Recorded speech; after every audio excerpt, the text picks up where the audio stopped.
All right.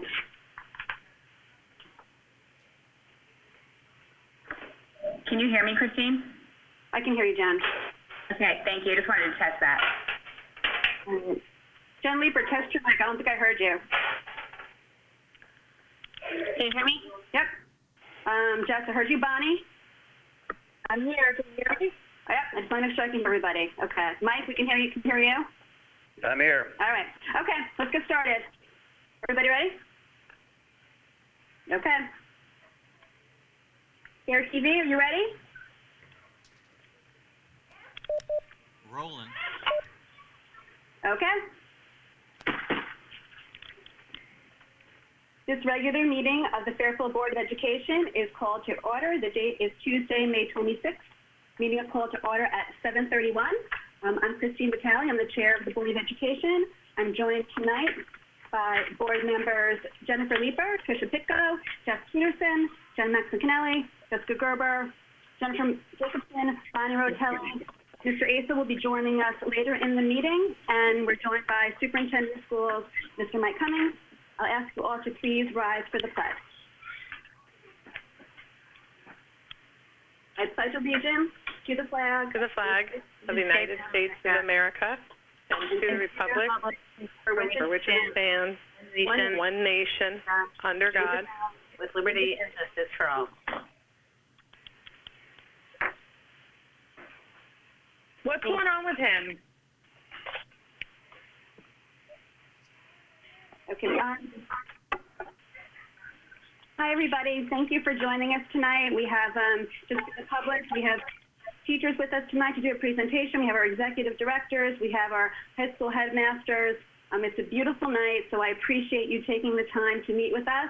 I hope everybody had a chance to relax over the holiday weekend and spend some time with families and honoring those who have served in the military.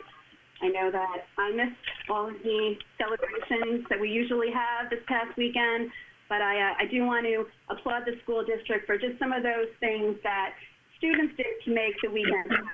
Music performances and just stories of students, doing service projects. It was nice to see that even though the normal conditions couldn't happen this weekend, we still could celebrate as a community. So moving on the agenda, student report. I don't believe we have any of our student representatives with us this week.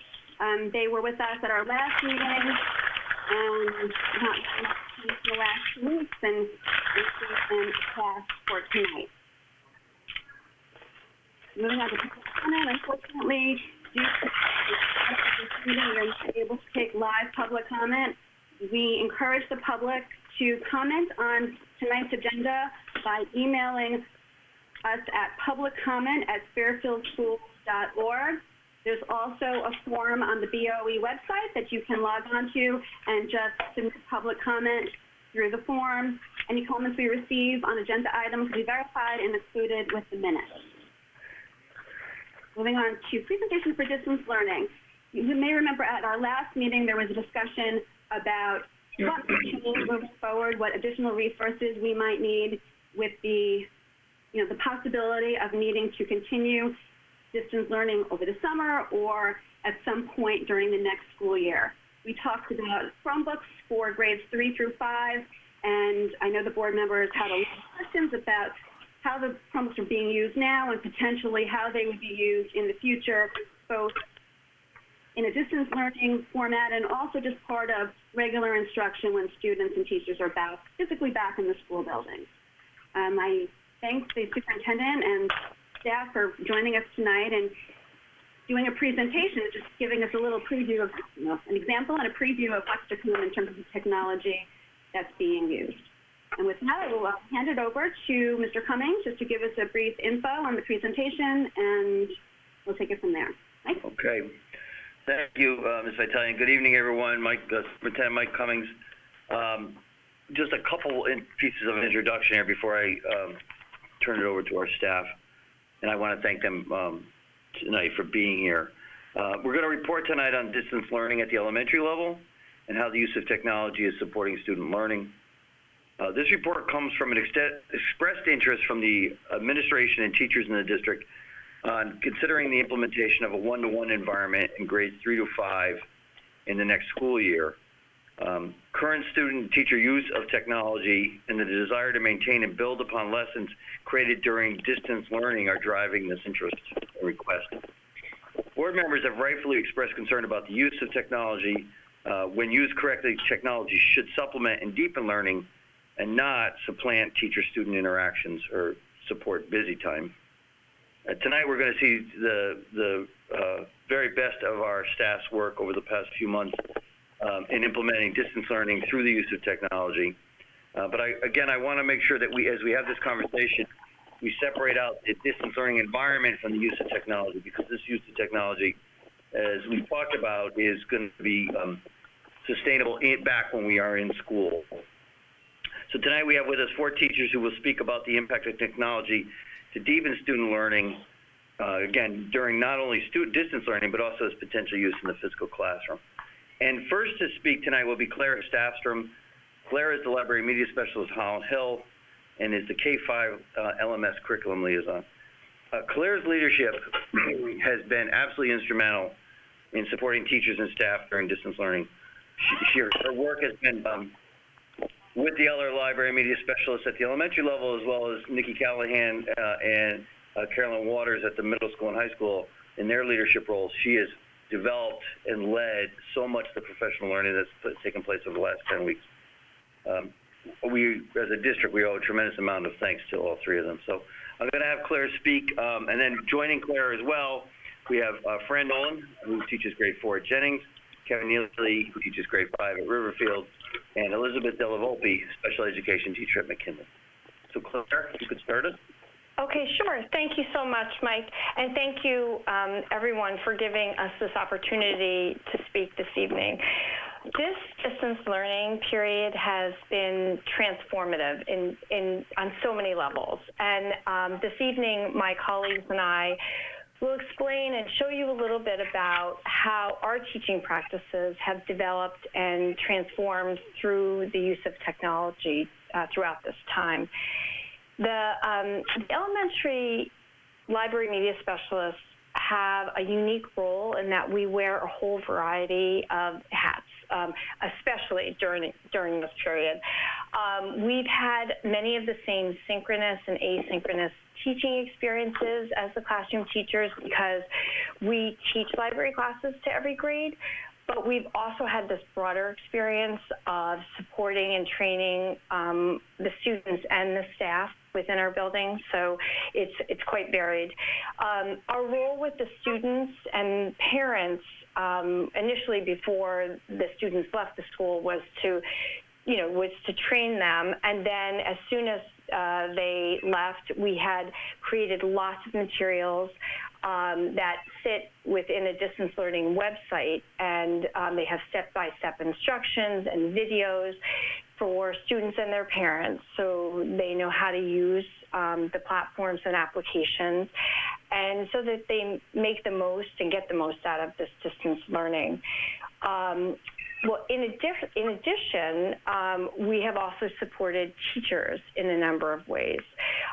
We created a similar teacher-based website that has applications and training materials and links and videos that specifically support the teachers, and really from the teacher side of it versus the student side of it. We coordinated district-wide training days where the teachers learned how to use a variety of the different applications and platforms like Google Suite, Video, Flipgrid, Edpuzzle, Google Meet, you name it, and a whole variety of other digital resources that our district subscribes to. We also trained the paraprofessionals when they returned to work on a whole variety of applications so they could support students and the teachers that they worked with. And we continue to hold a whole variety of training with teachers on a more formalized basis, maybe through staff meetings, and also on the fly. So if a teacher needs is not reaching a student and they need a better way to reach a student, we may say, can you teach me this, Claire? Because I want to really meet one-on-one with the student, and this will help me. And so we'll have a quick kind of on-the-fly informal Google Meet, and those training sessions happen constantly, all the time, every week, and they are super valuable. But because of this really kind of multifaceted role that the librarians have, we have this very unique view of what's going on in the elementary schools. And I have to tell you, it's incredible. We have seen the most amazing examples of creativity, collaboration, communication. I'm not going to lie to you, it's been a tremendous amount of work. We have seen it and taken a tremendous amount of determination on all, for everybody. But it has really been exciting to be a part of. And I have to say that teachers have really embraced technology, and it's become part of their teaching practice. And equally as important, students and their families have also risen to the challenge, and it really has transformed their learning experience as well. It has been a true team effort, which has really moved us forward in so many ways. And I'm so excited that you're going to get to see some of this incredible teaching that I'm speaking about, because I'm going to turn the presentation over now to Fran Nolan from Jennings School, and she's going to start us off and show you some of those amazing examples of what the teachers have been doing. Hi, how are you? I'm just going to pull up my screen so I can have my slides up while I'm talking to you.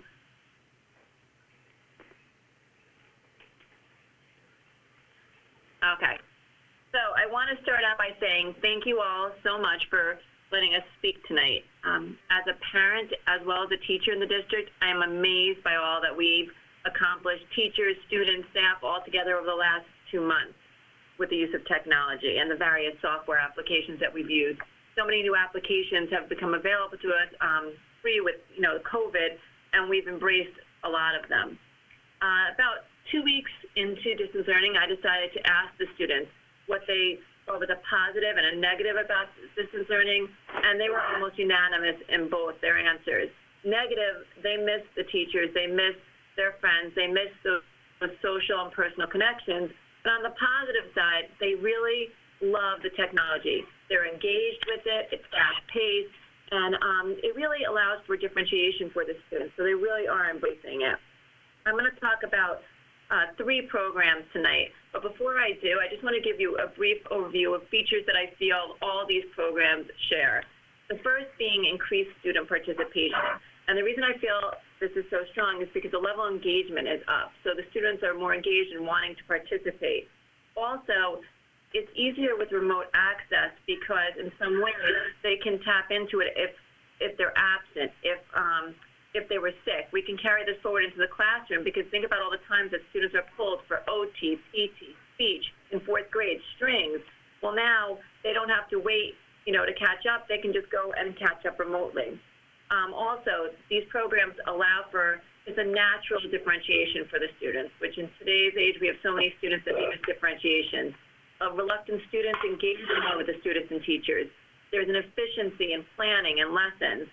And there's an increased communication, not only between staff members and special education teachers, but there's that parent-school connection. The parents always want to know what's going on, and they want to see models and examples of what their students doing in the classroom. Well, this technology allows that. So now we'll go on to the first program. And this first program is called FairTV. And just one thing I want to say, my first few lessons I did before using some of these programs, I was using Google Classroom. And I was posting a Fairfield Public School, just a typical worksheet that they could use for Google. Well, on a typical day, I was getting 10 or 11 out of my 16 students to complete their work. And then I used the FairTV, and I assigned that. And regularly now, 15 out of the 16 are completing it. And then when I have Google Meet using FairTV, again, 15 out of 16 come and join, whereas in the past, it was 9, 10, 11. They really enjoy using this program. This program, again, is interactive. There's a variety of ways to respond. It's engaging. And up there you can see a slide right now in front of you. This is all student work. So there's two modes that you can use in Pear Deck, and it's teacher-based or student-based. So I can assign this as homework, I can assign it as an assignment, and the students they can respond using text boxes. They can respond drawing. I can add audio to it. So if I need to differentiate, or if a student was absent, I can add instructions to them, and they can complete this at home. Or I can hold the Google Meet, which this is part of this lesson, and I can do an instructor-based lesson. And what I would do is I would assign them a problem, and I'd let them work on it. And they can use various tools. It could be multiple choice, it could be drawing, it could be text boxes, they can use numbers. And then I freeze their screens, and I hold basically a virtual gallery walk and a virtual math congress, just how we do that in the classroom during math workshops. Well, how can I carry this forward now to the classroom? Think about all the time that's wasted when we're using chart paper. I leave, I find tape, I go to the hallway, I tape it up, I have all the students come out to the hallway. Those are all minutes that are lost. And in our fast-paced curriculum, we need those minutes. Look at this now. It's a very neat little snapshot of all student work. If it was the gallery walk, cool, we're walking back and forth between lockers, between poster to poster. Here, I could see all student work in one neat little snapshot and jump back and forth, which we could do in the classroom as well. And also, think about those students. They have the chart paper. They make a mistake. They have to rip up that chart paper and start all over again. I compare it to when I used to do the typewriter many moons ago in college, and I had to rip out the paper and start over. And now I could type on a computer and easily change things, and all that time, and all of this is minutes that we can spend teaching students, something else in our fast-paced curriculum, as well as reducing student frustration, because the students don't want to, make a mistake and start all over again that chart paper. They can easily switch things right here for you. And again, you can see all their work. Now, if a student is absent in this lesson, which happened to me, I quickly use the student-based mode and assign it as an assignment to them. So then they can do it at home, and then I can check it. And I can save these. We can assess. We can use student assessments. Parents can, look at models and examples. Again, that homeschool connection. And parents are not teaching, the traditional algorithm or long division. They're actually teaching the way that we are, and it just makes that nice, smooth connection. That's Pear Deck. And then I'd like to share something else called Flipgrid with you. This is not a new program for students. Students have been using this during LLC time, and they've been connecting in our school and other schools with other schools in the district. They did a poetry slam using Flipgrid. They did digital citizenship using Flipgrid. I did this. This is morning announcements. So we did morning announcements, at home using Flipgrid, and they got to see each other. They got to comment on each other's videos, which helped with that personal connection that they so wanted. And then we did book buddies, and you can also see their book buddies. And that can be used in the classroom as well, rather than getting up and walking all the way down the hall. You can just have your laptops and your Chromebooks up, and you could do book buddies easily in your own classroom. This can be used not only across districts, it could be used across states and across countries. It's a great way to connect. You can also use this. I know, we're assessing students. We're trying to see their FMP levels, their fluency. Well, I could have a student read a passage, and then I can look at that student, and I can have a record of their assessment. I could go back and use that as a benchmark and compare future assessments rather than trying to remember, have paper and pencil. Well, how fluent was that child? I can easily see their growth and track their growth, and it becomes a great assessment tool for teachers to keep progress with. I can see Flipgrid being used for global read-alouds, for literacy, for social studies, and they absolutely love Flipgrids. We did one today. We created a fort for them to read in. I was trying to do like westward expansion at home, and they created a fort where they went into their forts, and they showed their forts, and they made their supply list of their forts, and then they shared them, and they really love Flipgrid. One last program I'd like to talk about with you is a program called Prodigy. And this is used for math, and it is a great program. As I was preparing for tonight, actually, my third grader was doing work in the other room, and she was on Prodigy for 45 minutes, and I heard her yelling, "Mom, I love this program. It's even telling me when my answers are wrong." And it's a game-like atmosphere, as you can see from the screen, and the students don't even realize that they're learning. They just have so much fun doing it.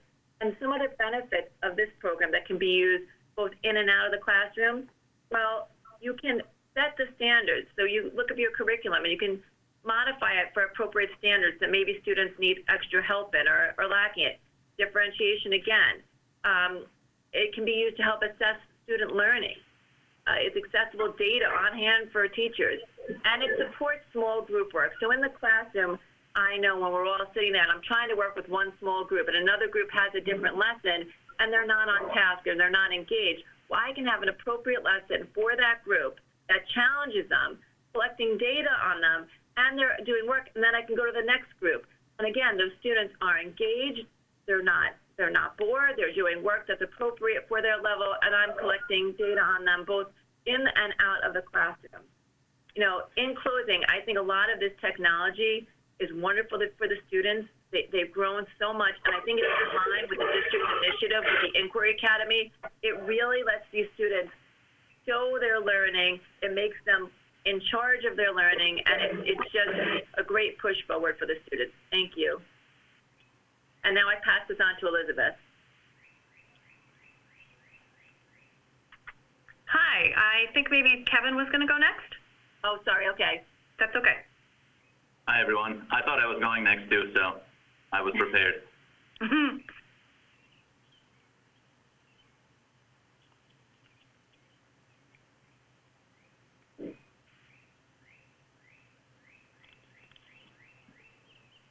My name is Kevin Neely, and I teach 4th grade at Riverfield Elementary School, and I'm also a resident of Fairfield.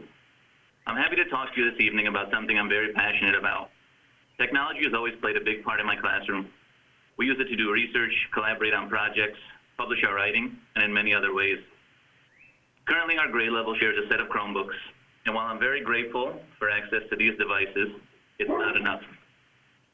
This distance learning experience has shown how access to a device can improve the learning experience for both teachers and students.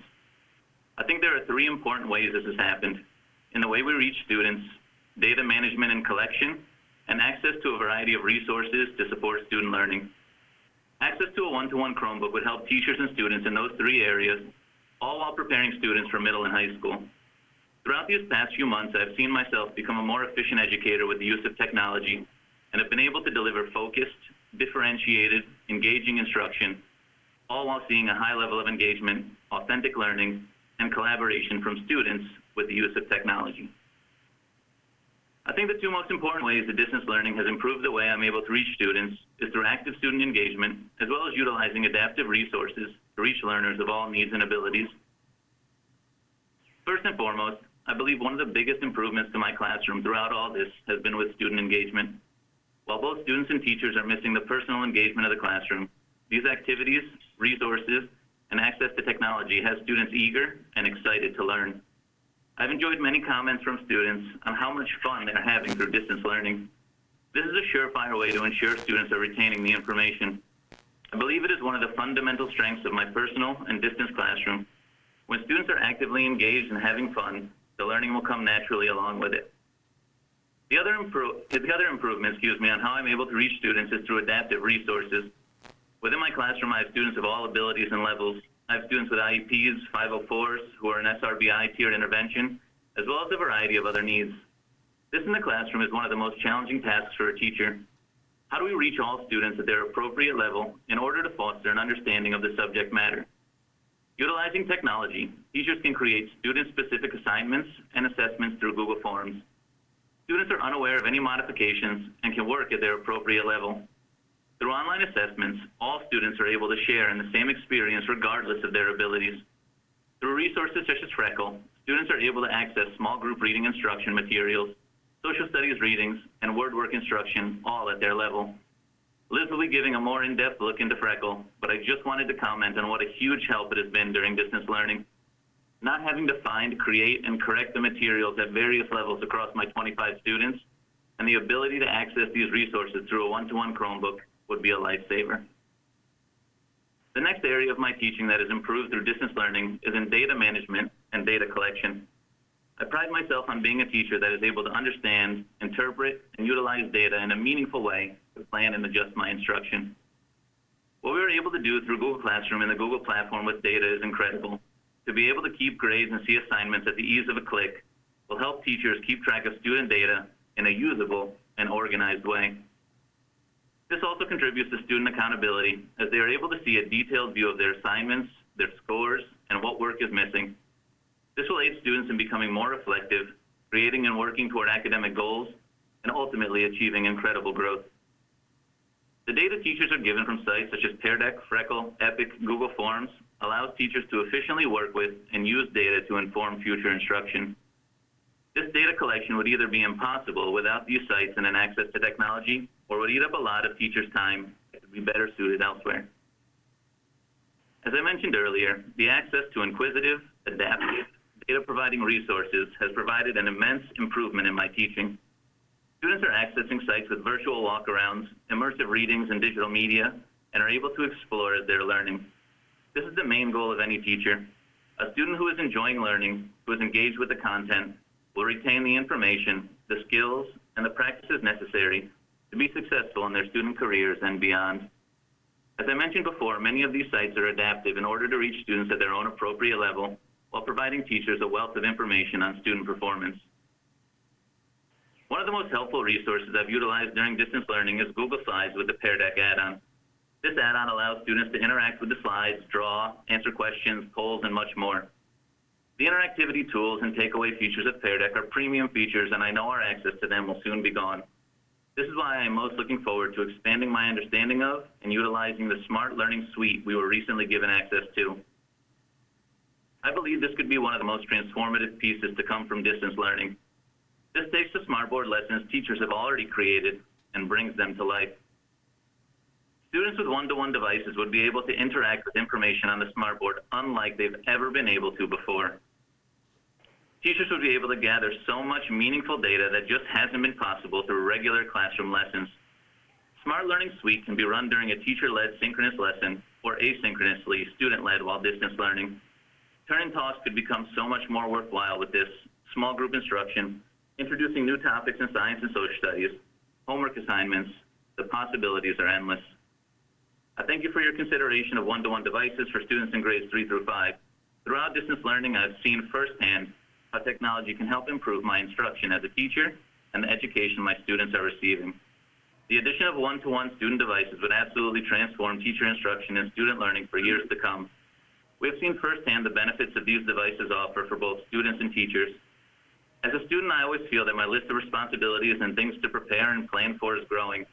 I believe that these Chromebooks would free up some much-needed time and work for teachers and allow them to deliver much more focused, data-driven, worthwhile, fun, and engaging instruction. Thank you. On to you, Liz. Thanks, Kevin. So I'm going to echo what Kevin and Fran shared about personalization of materials and start by saying that as a special education teacher, I'm all about access. And one of the greatest gifts that the platform Freckle has given my students is equal access. We were dabbling in it before we went out on distance learning, but then took a deep plunge like everybody else. And so you talk about collaboration. The class where my fifth graders are placed right now is triple taught. So I co-teach with the classroom teacher, and our language arts specialist also supports.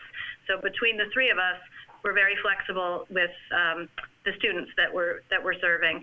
And so collaboration for us has been real time. It's digital, it's texting while we're instructing, it's planning small group targeted instruction and whole group lessons, but in this case, we're able to differentiate the materials based on the data that the program captures for us.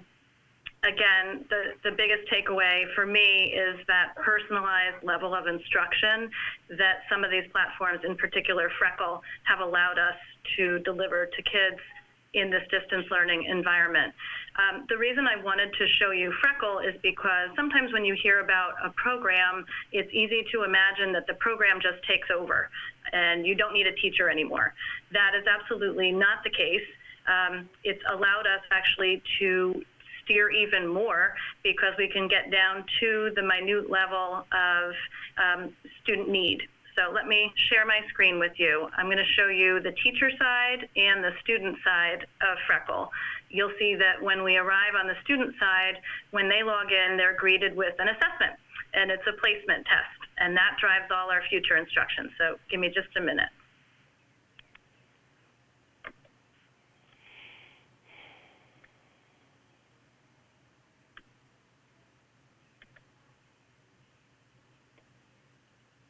Okay, can you all see the Freckle screen here? So I'm going to start by looking at the student app. And as I said, students log in, they're given a password, code to the classroom, and the first thing that they're asked to do is take a placement test. It's a fairly rigorous test. We are allowed as teachers to select the student's grade level, but that's it. And this goes as low as 3rd grade, and I have some 5th grade readers who are below that. So it's certainly rigorous. If you don't complete the test in one setting, unfortunately, it bumps you back. So you have to know that ahead of time, some of those bumps in the road that we learned, but we got through it. And so there were 2 students actually that I work with who I needed to really sort of be a cheerleader for this part, speaking honestly. And then once they got through it, the outcome was that the material provided is at their just right level, and they're loving it. So let's see what that might look like. I just wanted to show you an example of an actual assessment. Now, when the student logs in for the first time, most of the responses are grayed out, and these arrows are grayed out. And the reason for that is the program has built in the assurance that kids aren't just picking an answer without reading. So they provide a certain amount of time before they will allow these choices to go live. So the student's going to read a text, and they'll have some comprehension questions on the side. What role does Mr. Boyle play in the story? Which of the following pictures could the author have included in the text? Standards-based questions. If the author were to write another story with the same characters, what might he change? Do you think that Dean Swift or the man sent Mr. Boyle a bigger lesson at the end of the story? Explain why. There's always a written component. Now, the written component needs to be scored by a human, so the teacher is always scoring that. The rest of the data is automatically scored and calculated by the program, which, as Kevin mentioned, is a tremendous time saver. I'm looking at 6 kids that I'm responsible for in this particular classroom, but thinking of the teacher who's got 21, it's a different story. So that data management piece is tremendous. Now I'm going to go back out to the teacher app and let you see some of the driving forces behind Freckle. One of the things that Fran mentioned, I believe, with Prodigy was that she heard her child yelling in the background because she was getting immediate feedback. Freckle also has that feature. So students receive immediate feedback with the percentages of their accuracy. They know how many responses are correct, how are wrong. And with that, they're able to set personal goals. That's something that, as I mentioned, my language arts specialist and classroom teacher and I do in small groups with our kids when we select their targeted instruction. So, for example, one of my students right now is setting a goal, finding evidence in the text. That seems to be an area that she's always falling down in. Now, I can't, for confidentiality reasons, show you any of my real student data. So John Smith helped me out, and he's here, and I can walk you through some of his placement test. So when I land on the activity feed in Freckle as a teacher, it can tell me that John spent 1 minute and scored 75%. So when I'm in a Google, now that was me who took that test, obviously, and I didn't complete it. It was just for example purposes. But when I did meet the first time with one of my students, she told me she didn't understand why her score was so low, and her teacher and I were able to drill down and realize that she had spent literally 1 minute. So she wasn't making good choices and reading carefully. That's the type of data that we don't necessarily get in the classroom when we send kids out to read in small groups in different parts of the classroom. But with a program that's tracking it for us, it really allows us to see whether or not they were taking their time and there's something else here, or we're looking at a student who didn't put the amount of time in that was necessary. So I'm going to head over to my dashboard so you can see a little bit of the differentiation that goes on when you're assigning. So there's different areas in Freckle. There's the library, which has informational text and fictional text, again, at the student's level. And that is all correlated with Common Core, also STAR, which is one of our primary assessments at the elementary level. And it also aligns with Fountas and Pinnell, and some of us are still using the good old DRA as a second measure. So I have all those correlations right here at my fingertips in Freckle. If I want to assign to Kevin an article, I'm able to do so by knowing that his reading level, based on his assessment, was a 3A. Now that's a Freckle level. As I mentioned, if I wanted to find out what that was in F&P, I would go to my correlations chart that's over here under standards. But for now, I'm going to show you how I can assign material to John. So he's a 3A, but he's kind of a reluctant reader. So I know that he's pretty interested in food. He tells me all the time about what he and his family are cooking at home. So I'm going to drill down even further than his reading level, because I'm thinking if I'm sending this out onto the other side of a screen and I'm not there to be his cheerleader, I need a hook that's going to grab his interest, and this program lets me do that. So I can choose any of these texts here. Something else I wanted to share with you that's a fabulous feature of Freckle is that this article, The Bradford Watermelon, is presented at varying readability levels. So when you're thinking of returning to a classroom with technology embedded, you've got different kids at different reading levels who are all able to access the same content at their reading level through a device. And I think it was Kevin who was mentioning that we do try to do this as much as possible and embed technology into our instruction, but sometimes when we're sharing a cart, the math teacher next door might have it, or it's shared across the grade level in whatever way that's happening. So let's look at, I'm going to show you the Bradford Watermelon at level 1C.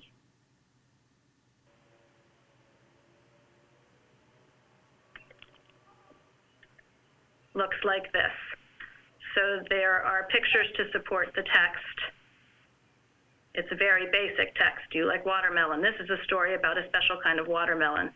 If I want to see that at a different text level, let's take 5B. It's looking very different, right? We're talking about the Revolutionary War, giving a lot more background and making our way down to watermelon. So that's an amazing feature. Now let's look at skills practice. So skills practice can look like working on brief reading passages with questions that build overall literacy, skills like inferencing, looking at figurative language. So we're really looking at the whole child with this program and all aspects of reading. I'm going to unselect me. I think it was Fran who mentioned the word adaptive, and I want to underline that. The adaptive nature of this program and what it's allowed us to do as teachers has been a gift. I think it's been probably the best outcome of distance learning for my learners. We started using classroom lessons like we might have if we were still in the building, which I would then modify. The time involved in that and the upfront teaching involved in that was not nearly as efficient as being able to select it and personalize it digitally so that when it went out the first time it was right and we didn't have those bumps to work through. So anyway, we are always selecting adaptive, but you can see if I wanted to select a strand and domain. So again, going back to John Smith, he's reading for information, so I might choose that. And then what I can do is assign this to him. So when he logs in next time, his backpack tells him that he's got an assignment waiting for him. When the children complete their assignments, they receive coins. So they get to go spend them at their piggy bank, which is pretty engaging, as Fran was mentioning. Word study is another aspect to the program. So when we're talking about looking at phonics and word patterns, and we also have vocabulary in here, we can drill down to that level. And getting back here, another feature is decodable text. So following phonetic spelling patterns and sight words. This one, you can see some of what I'm able to select down here. Again, all personalized to the student's need. If I have a group of students who are at level 3A, I can assign this to all of those students. If I have one student who's at 3A, he can receive that. Lastly, I wanted to show you, there's a benchmark assessment. Now, something that we plan to use starting next week is the benchmark assessment in a live manner, because I can see the passage that the student can see, and that way I can take a live running record, but it's also captured digitally because the student will be taking it on their device. So we have a digital footprint. We also have that human component of listening to the student read and hearing for that fluency and intonation, and are we stopping at the periods, and using expression as we're reading. So some of the things that you might worry about being eliminated with technology, you know, through that human connection in the small group or one-on-one meets is still there, which is really something special. I think the kids really look forward to showing us what they've been able to do on their own when we're in the meets, which is sometimes the opposite of what we think of when we're in school for students with special needs. They might be coming to that small group because they're not feeling so good about something that's been given to them in the classroom or that's a challenge for them. And in this case, I've seen most of my students show up feeling very successful about what they've been able to accomplish, and looking forward to sharing that with me. So there's a couple other things. I don't want to overextend my time, but looking at the standards, I just wanted to show you the correlation chart that I mentioned. So we use the Fountas and Pinnell assessment at the elementary level, and we also use the STAR assessment. And you can see over here in the corner, Freckle is developed by Renaissance. Renaissance is the publisher of STAR as well. So I think you're all familiar with how rigorous STAR is. That rigor is definitely carried into Freckle. It's certainly not a program that we would say is a time filler or anything of that nature. There is a learning component. Kids are not moving forward to the next level until they've passed with 80%, whatever the topic or strand is that we've assigned to them. When we're looking at reports, I can drill down. Again, I can't show you as much as I would like to because of confidentiality reasons, so this is an overview, but I did want you to see the teacher side of this and how explicit it really is. So I can drill down into their ELA levels and look at their reading and their word study. So again, this is telling me John Smith is at 3A. I can look at report cards. I can look at their goal setting, as I mentioned before. And down here, there's additional reports that I can look at, an overall assessment report. Again, you're just seeing my one student, not the whole class. Article reading report, article writing report. There's an awful lot to this. Also embedded in the program are teaching videos. So let's say that John Smith continues to miss the text evidence or miss his short A sounds. Some of the strands have teaching videos embedded in them, which again is a huge efficient factor of this program. So while I'm working in a Google Meet with 2 or 3 kids, another student can be doing that at home and still be receiving active instruction and remain actively engaged. So I'm looking forward to using this program continually as distance learning evolves, but also bringing it back to the classroom, into our integrated classroom. It really does allow for that deep personalization and really deeply targeted instruction. It lends itself well to co-teaching. I haven't shown you, but up top, I'm not showing you my real class here, but there would normally be 2 or 3 other teachers in the classroom that I'm in, so that we all have access to these kids. And if we wanted to change assignments, we could. If we wanted to assign a benchmark assessment, we could do that. It's very, very fluid. So thank you. I appreciate the opportunity to share this with you. Thank you very much. I'll now take it to the board for any questions. You can just raise your hand. Tricia, Mr. Peterson, we'll start with you. Ms. Pico, I can't see your video, so if you feel free to jump in if you have a question. We'll start with Mr. Peterson. Thank you, Jeff Peterson. I guess I have several questions, some major, some less. Let me start with the gimme. I know the answer to this, but I'm going to ask it anyway. Have you found any kids having significant difficulties navigating the various tools that they're being presented on their Chromebooks? I can speak to that.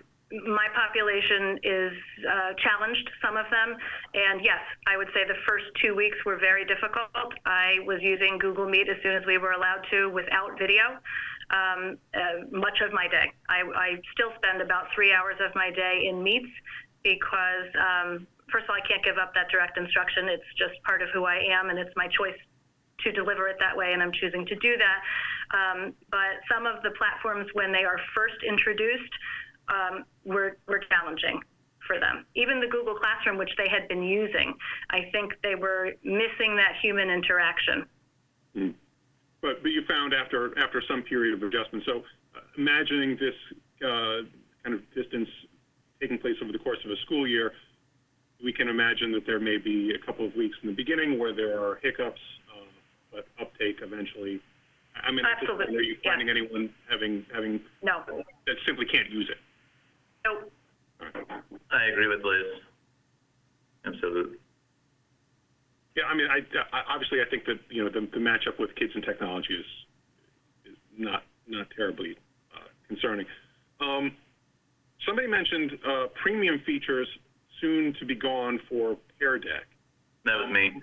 I'm wondering on a district basis. I can only imagine this is going to be an ongoing cost for us. But are there areas where where teachers are using a feature that it's going to go away? We're through a trial period, and that we may need to pay, and have we explored those costs? So I think that was one of the. Oh, sorry. No, go ahead, Kevin. Go ahead. I think Pear Deck is really one of the ones that I've seen. But like I mentioned, the Google Learning Suite really has all of the exact same features, and it's something that we have from the district that we were just recently given access to. I think from a district level, one of the things we have to do is there's a number of overlaps among some of the programs we're using, and we have to make some decisions about which of those programs offers the best value and the best features for this teacher use. So while a lot of these things are free right now, have become free because of the distance learning environment, when we begin to pay for them, we have to eliminate the redundancies and, both from a financial standpoint, but also for the teacher training, the student training, trying to simplify it as much as possible. All right, fair enough. And that actually segues into another question I have in terms of the vetting process for a lot of these tools. I obviously we've kind of grasped at whatever came to hand in this environment, but looking ahead to next year, and like you say, we may weed some ones out. What's the process going to be like for that? And kind of as corollaries to that, have we done any review of security concerns for various apps? And is there somebody who is evaluating the content for accuracy? Because it looks like some of these, for example, the freckle there is actual content rather than just a template. So yes, that's correct. So and Claire may speak to this a little bit further, but I will tell you that the library media specialists really are on point for this. Claire, Nikki Callahan, Carolyn Waters, as a team, but also at their levels, with Nancy Byrne, our Director of Information Technology, do a lot of this work. They get a lot of feedback from the teachers. A lot of this is driven by what essentially user interest.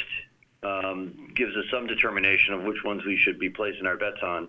All the apps we are using meet the state of Connecticut privacy standards. So we're continuing to use authorized apps by the state that meet those security concerns that the state has. We've been offered apps. I'll give you another example. We've been offered apps that don't meet that criteria. We don't use them. Right. The cost isn't the factor. They have to be able to meet the state of Connecticut requirements. And I don't know, Claire, if there's anything you want to add to that?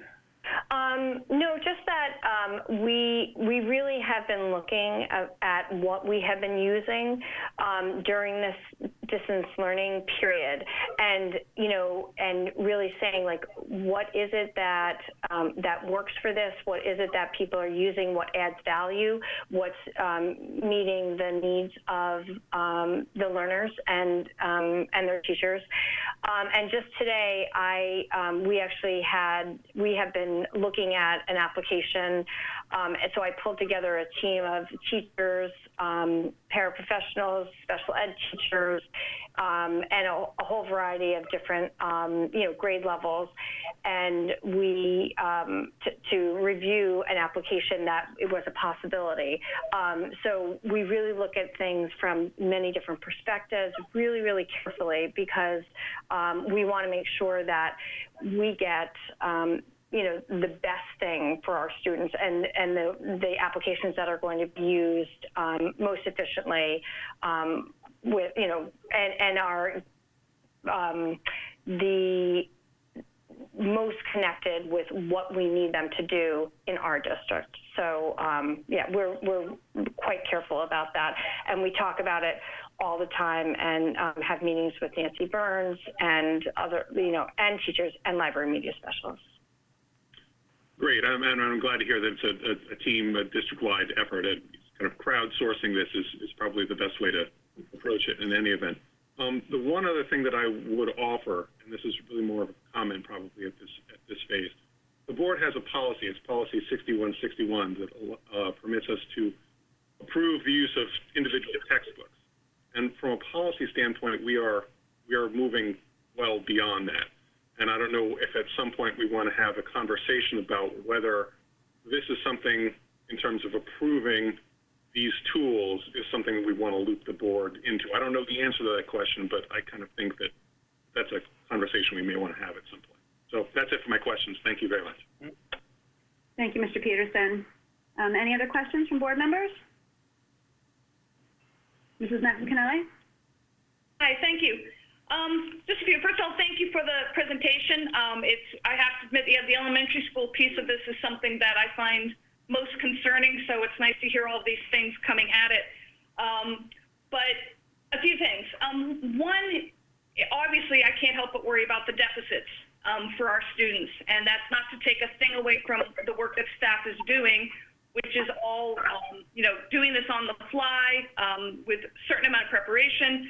But not only do I see this aiding and abetting the achievement gap, but even all of our learners are going to be losing something, whether it's our most gifted students to our students who are most needy. And I'm curious, at the district macro level, what have we discovered so far that where we know there's a deficit? And I don't think the solution is there. I think that's what these professional development days and this summer are going to figure out for rolling out the new school year. But where do we know we have fallen short so far? I think a couple of areas. I think it's a comfort level around, Liz spoke to the work she does in the live meets. And I think that there's a comfort level from staff around that I think has some very valid concerns, and I think we have to address some of that. I think there's value in the live meets, even if their focus is more of a social emotional piece to support the instructional piece. But we have some real issues around privacy and things that we have to figure out to address with our staff, because I think there's legitimate issues that have to be faced. I think there's issues around how we assess. There's an inherent difficulty, and this perhaps this is an issue of both a mathematical issue and a mindset issue to some degree. We are limited in our ability to give a summative type of assessment in a distance learning environment. It's not impossible. It's really a way of framing questions differently. So there's training that's required around that we really have not had time to get into. And we really, ideally, would develop a bank of assessments that teachers could use as either a resource directly or could use as models. We have work to do in compacting the curriculum. I think that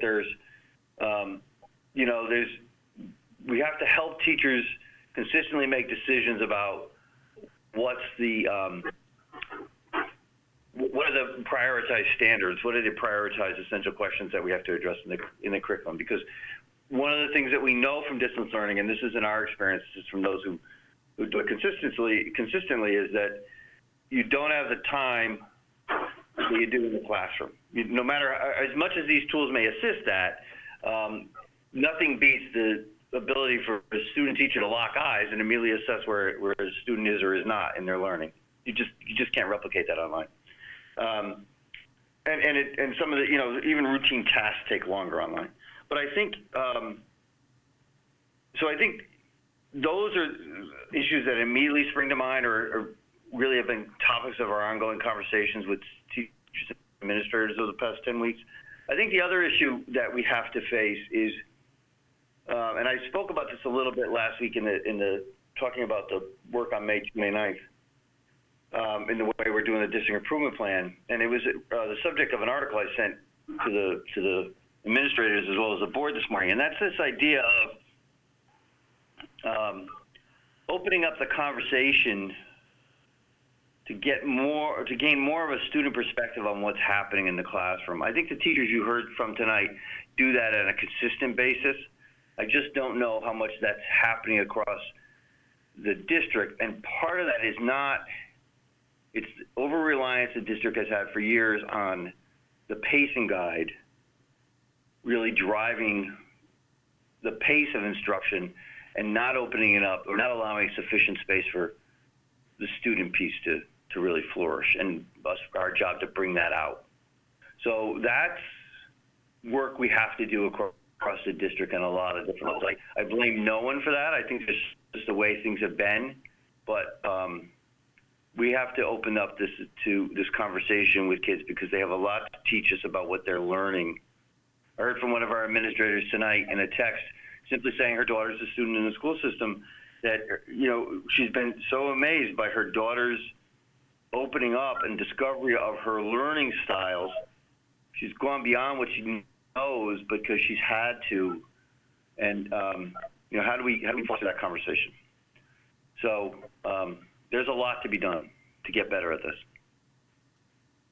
Thank you. And then just one other thing. I know this is what Mr. Peterson and I keep coming back to this point, and I'll throw out there again. I fully very much appreciate all of you staff members brought to us today, and I have been sold on the idea that this is going to add a value to our grades 3 through 5 classrooms that it would be hard to walk away from. But I'm just going to put out there again that I worry about the constant talk about engagement with a Chromebook instead of engagement with a person.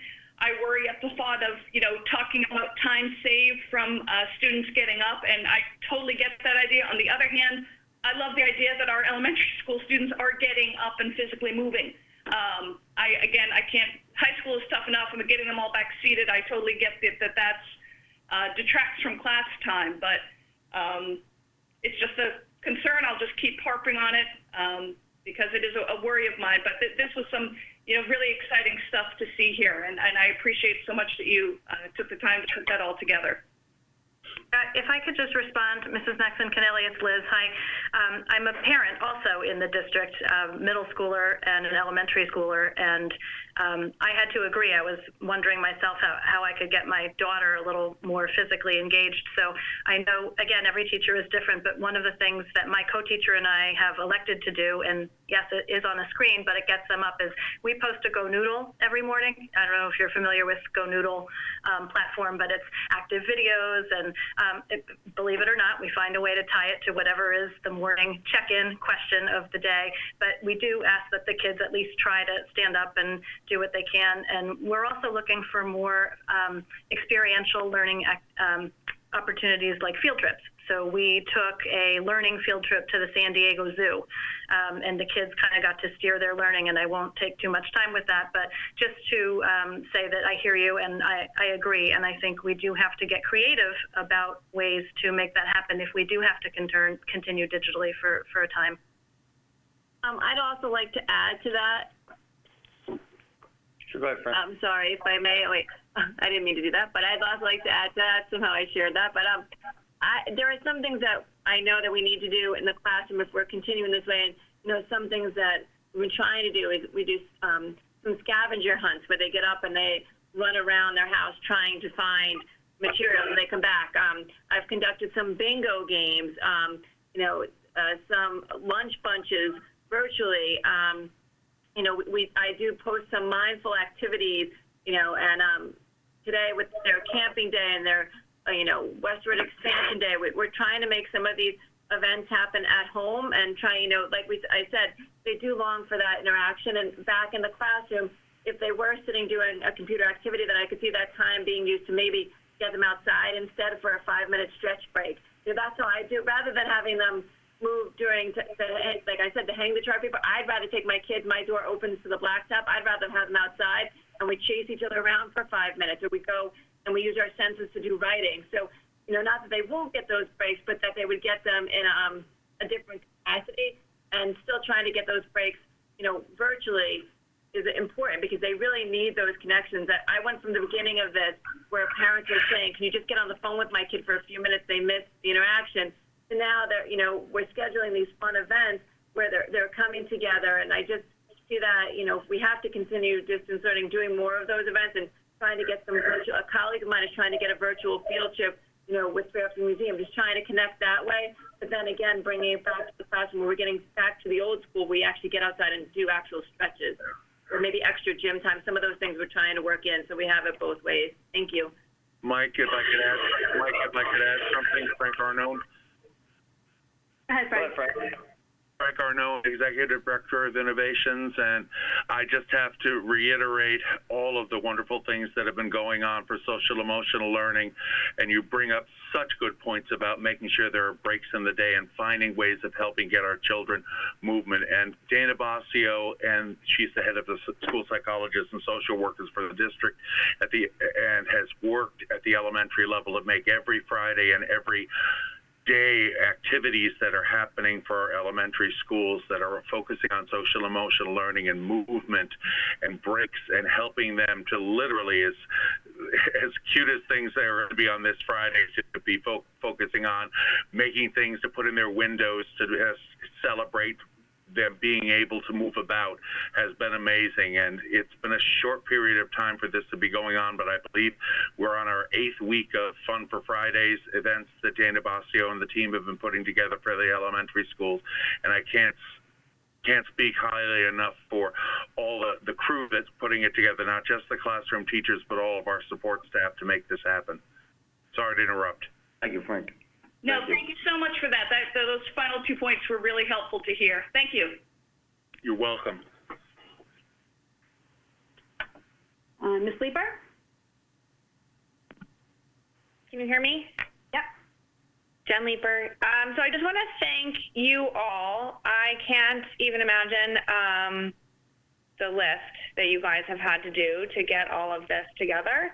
But I also want to just thank all the parents out there that might be listening, because especially in the early elementary grades, I have a kindergartner.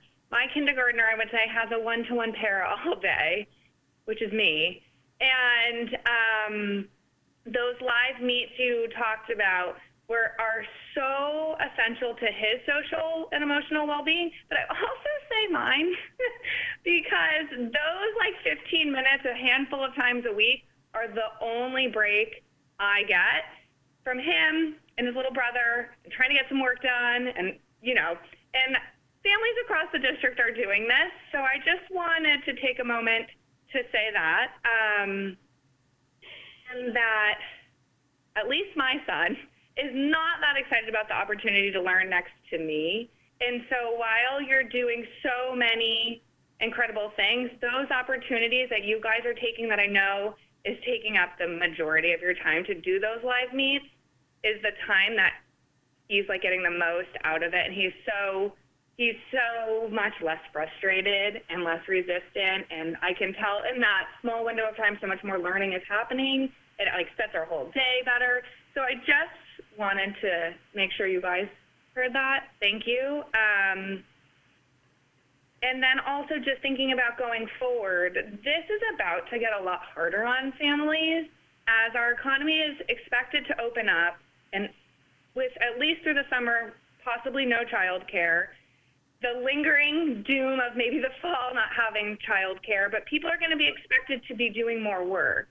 And I think that's like some element we're going to have to continue to factor in. And I know you guys have, and the Fridays have been welcomed. And I feel like there's been some paring back, at least for kindergarten and at Riverfield. But just also want to kind of put that little plug out there that it's a full family effort. And I'm sure that applies across all the grades. We're not doing book reports or large projects yet, but I'm sure some grades are. So that's all. Thank you. Any other board members? Ms. Jacobson. Hi, Jennifer Jacobson. Thank you again to everyone. I'll reiterate for your presentations and all the information you shared with us. I just have a couple questions maybe for some of the teachers on the line, and then maybe a couple for administration. I heard someone say that the benchmark for moving on in this environment is roughly 80%. So is that a standard that is baked into these programs, and is that standard movable by you? And the reason why I'm asking that is across subjects, across time, longitudinally, compounded, if we're moving forward with 80%, how does that gap grow, vertically up through our curriculum? So that was me. And that was related directly to Freckle. So Freckle doesn't allow a student to progress to the next strand or the next level without 80% mastery. So I could adjust that if I wanted to. If I'm working with a student and I see that they're not ready for that particular program does allow me to go in and adjust it. And I'm speaking just to Freckle. It's not a district standard. It's not an elementary standard. It is part of the Freckle platform. And yes, it is manipulative for teachers. So I can change that. Yeah. All right, thank you. That's good to hear. Thank you. And then I was just maybe for administration on that same kind of topic, how do some of these future presentations, or as we think about this going forward, how does the benchmarking and the moving forward in some of these programs correspond to our district assessments in terms of their outcomes? So if students are moving forward at 80 or 85% on Freckle, does that correspond to an 85% in one of our traditional grade 3 assessments on the same topic? So I'm just wondering if there's a correlation between what the district is already using and have traditionally used versus the programming. And that might not be a question that needs to be answered tonight, but I know that I would be interested in seeing a validity correlation, coefficient between the two systems. Well, I do some of that. Go ahead, Liz. You want to start on that? I just was going to say that I have the same question. I think we all do, because this is new territory for us. I do know that one of the reasons that my teachers and I chose Freckle is because it aligns with Fountas and Pinnell, which we have been using. So when we went out in March, we had a very accurate picture of their reading ability based on the FNP. That's where we started our instruction. So we're going to be able to see next week. We will be giving running records. And again, my group has chosen to use Freckle. Other folks might be using a different measure. And that's where Mr. Cummings was speaking before about the assessment piece and how, that's an area we need to learn more about. But for us, we'll be using Freckle, and we will see. We will see if they've progressed, if they've maintained, or if they've slid. Okay. Thank you so much for that. Mike, do I you just need? want to add to that, though, for a second. I think that, one of the things Liz mentioned is Freckle aligns to STAR, which has been a district assessment now for 5 years. But I think a point that we want to stress in this is that of any of the assessments we use, ultimately what comes down to it is they themselves are not the end. It's the information they give our teachers about what students can do and what they need support in that will bring them to the next level of reading that's really important. Right. Ultimately, for instance, in our SRBI framework, the Tier 1, the Tier 2, and the Tier 3 instruction, ultimately the decision makers around that where a student needs support are the teachers and administrators in a table, a grade level meeting with the LASs or the math coach that are making a determination, no matter what the score says, can the student actually do it? Yeah. Can they perform in real life meaningful classroom assessment? So all these pieces of information that we're talking about tonight inform that picture, they inform instruction, but you need the full assembly of the pieces to really get a portrait of the student. I don't want to ever be a district where we identify our kids by their single score or a few scores, because the most important element in this is the teachers and their assessment of the student learning. Mike, if I could add something, if that's all right?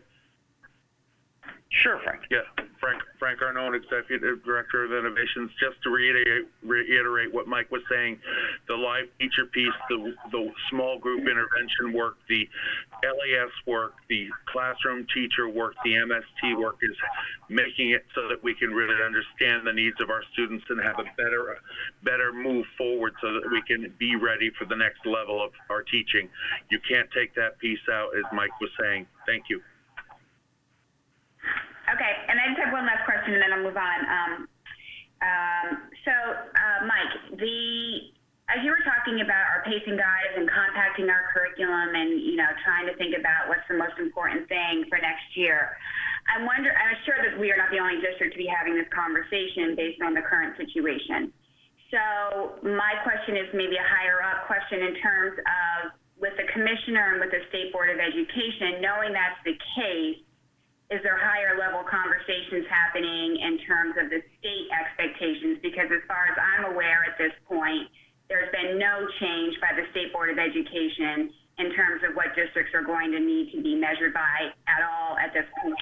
So as we look to adapt, I'm just wondering, again, may not be something that's answerable right now, but I'll put that out there that at this point, we're all held to the same thing that we were beforehand. And I will say to you, I don't have an answer, only that a request has been made for this very thing to happen at the state level. Districts should not be doing this work alone.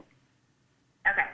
All right, thank you. So I just wanted to put that out there just because we shouldn't sit here and, adapt as best we can to meet all of our students' needs, but there is higher level processes and procedures that would need to be great place for support. Right. Okay. All right. Thank you, Christine. That's all I have. Good. Any other board members have questions? Scanning down, seeing none. I would just like to, again, thank the teachers for joining us. As a parent who, my son, like Ms. Leeper, I am his paraprofessional during the day. Not that his paraprofessional is not also checking in with us throughout the day. We have used Freckle. We use a lot of these programs. He's engaged in them.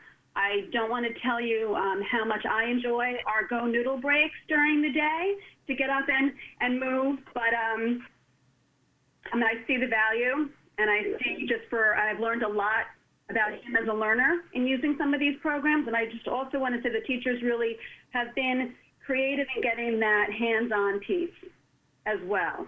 We had to make an invasive species out of household materials and then write about it. And kids, recorded their presentations and had it on Flipgrid, and there were all different ways that students could be engaged with each other and with the work, using technology, but also using, good old arts and craft supplies that you find around the house. Our invasive species was a bottlefish. It was made out of a orange juice container. It was originally from Italy. It's in Mexico. So for the board, I think that there is still that piece that is going on, and I thank you all for the work that you're doing. From a more of a financial looking at this, I'm just happy to hear that you are looking at these programs. As a parent, I will admit that it's a lot just to learn all these different programs, these different technologies. And moving forward, I think that if we can really fine-tune the list and have consistency across the district, that would be helpful to parents like myself, and also just in terms of getting the biggest bang for our buck. So thank you, and teachers, you are welcome to stay with us, or also welcome to take leave, and again, I thank you for your time. Thank you, everyone. Thank you very much. Thank you so much for having us. Thank you. Appreciate it. Great. It's great. Thank you. Okay, moving on to old business. Graduation planning update. We're joined again tonight by our headmasters, Mr. Hastis from Fairfield Ludlow and Mr. Cabana from Fairfield Ward. I want to thank you both for joining us again. And before we get an update, I want to apologize for putting you on the spot to some extent at our last meeting and possibly sharing news with us ahead of time.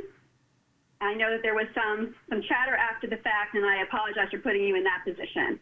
I thank you for joining us again and look forward to hearing what has progressed over the last couple of weeks with just discussions with students, parents, as well as town officials. Thank you, and no apology is necessary. My name is Paul Cabana. I have the great privilege of being the principal of the headmaster, of Fairfield Ward High School, and I'm joined by my esteemed colleague and friend, Mr. Hattis, who is the headmaster of Fairfield Ludlow High School. And before we start, I want to just acknowledge our seniors. We know the time and effort and heart they've put into preparing for graduation over many years of working really hard, and how important this ceremony is. And that responsibility lies heavy on our minds and our hearts when we're moving forward to putting a plan together for graduation. And balancing that with the real nervousness, the fear of making sure we do it in a safe and appropriate manner. So Greg and I, for the past few weeks, have been meeting with our graduation committees. The graduation committees consist of teachers, parents, students, and administration. We've also reached out to our seniors through virtual town hall meetings, as well as surveys, to really talk about graduation. And we really grounded this work in the guidelines that the state of Connecticut put out, and moving forward with a graduation in May or June. So where we are right now is really working with central office, as well as the health department and the police department and town officials, on getting our plans approved, in which then we can have the opportunity to share them with our school communities. We feel very strongly that we want to honor our seniors, and we want to do it in a way that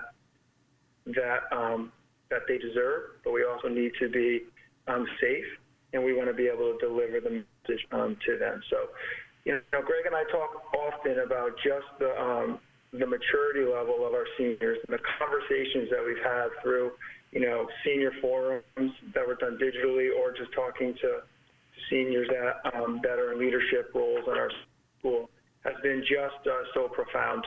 And just to acknowledge the thoughtful dialogue, and we're both confident that, when the decision is made and when the plans are put forth, that both school communities will rally around our plans and bring it together to give our kids a wonderful ceremony. Thank you. Mr. Hassis, do you have anything to add, or do you want to take it to the board for questions? No, I think Mr. Cavanna put it very well. Just the one image I would present to the board is many of you are familiar with the Venn diagram, the concept. And so if you take one circle that represents what the state has given us guidance on, another circle is, what the students are really hoping to accomplish, and then another circle is sort of the traditions that we've had for many years. And you put those three circles together, there's kind of a really tiny area of intersection, but that's what we're shooting for between last time that we met with the board and today. So it's been a long haul, but I think we made some great progress, and we look forward to sharing more details as the town approves them. I'll take it to the board. Any questions? Mrs. Gerber. Hi. Thanks so much for all the work that you've been doing on this. I know it's been really difficult and, very emotional for a lot of people. But one question, and I don't know if this would be for the headmasters or for Mr. Cummings, but obviously today there's a lot of chatter about the fact that New Jersey has put out, the governor of New Jersey put out a statement saying that starting July 6th, graduation ceremonies for high school would be allowed to be taking place outdoors, following social distancing guidelines, which is kind of vague in terms of I'm not quite sure what that means. So I'm just curious perhaps if there's been any whispers as to when or if Connecticut would come up with something like that or not, just because I'm sure that would obviously perhaps change the direction that you're going in if in fact Connecticut said, yes, we'll do that then, or if they said no, then that would kind of make it easier in that way. So I just was curious if anyone has heard any scuttlebutt as to whether or not Connecticut will be making a definitive statement like New Jersey did. I can answer that. I know that there's efforts by folks in town to try to see if we can get some information around that. If based on the governor of New Jersey's decision, if Governor Lamont will be following. So we're going to try to find that out. I will tell you, though, when we had the conversation a couple of weeks ago now with the Commissioner of Education, and he had on a Dr. Melcrete from the Department of Public Health with him, and the conversation was about graduation. There were questions around the idea of what summer might bring. And the doctor was very clear, and I think this goes to your question, that question you have in the New Jersey governor's statement about whatever social distancing guidelines may apply at the time.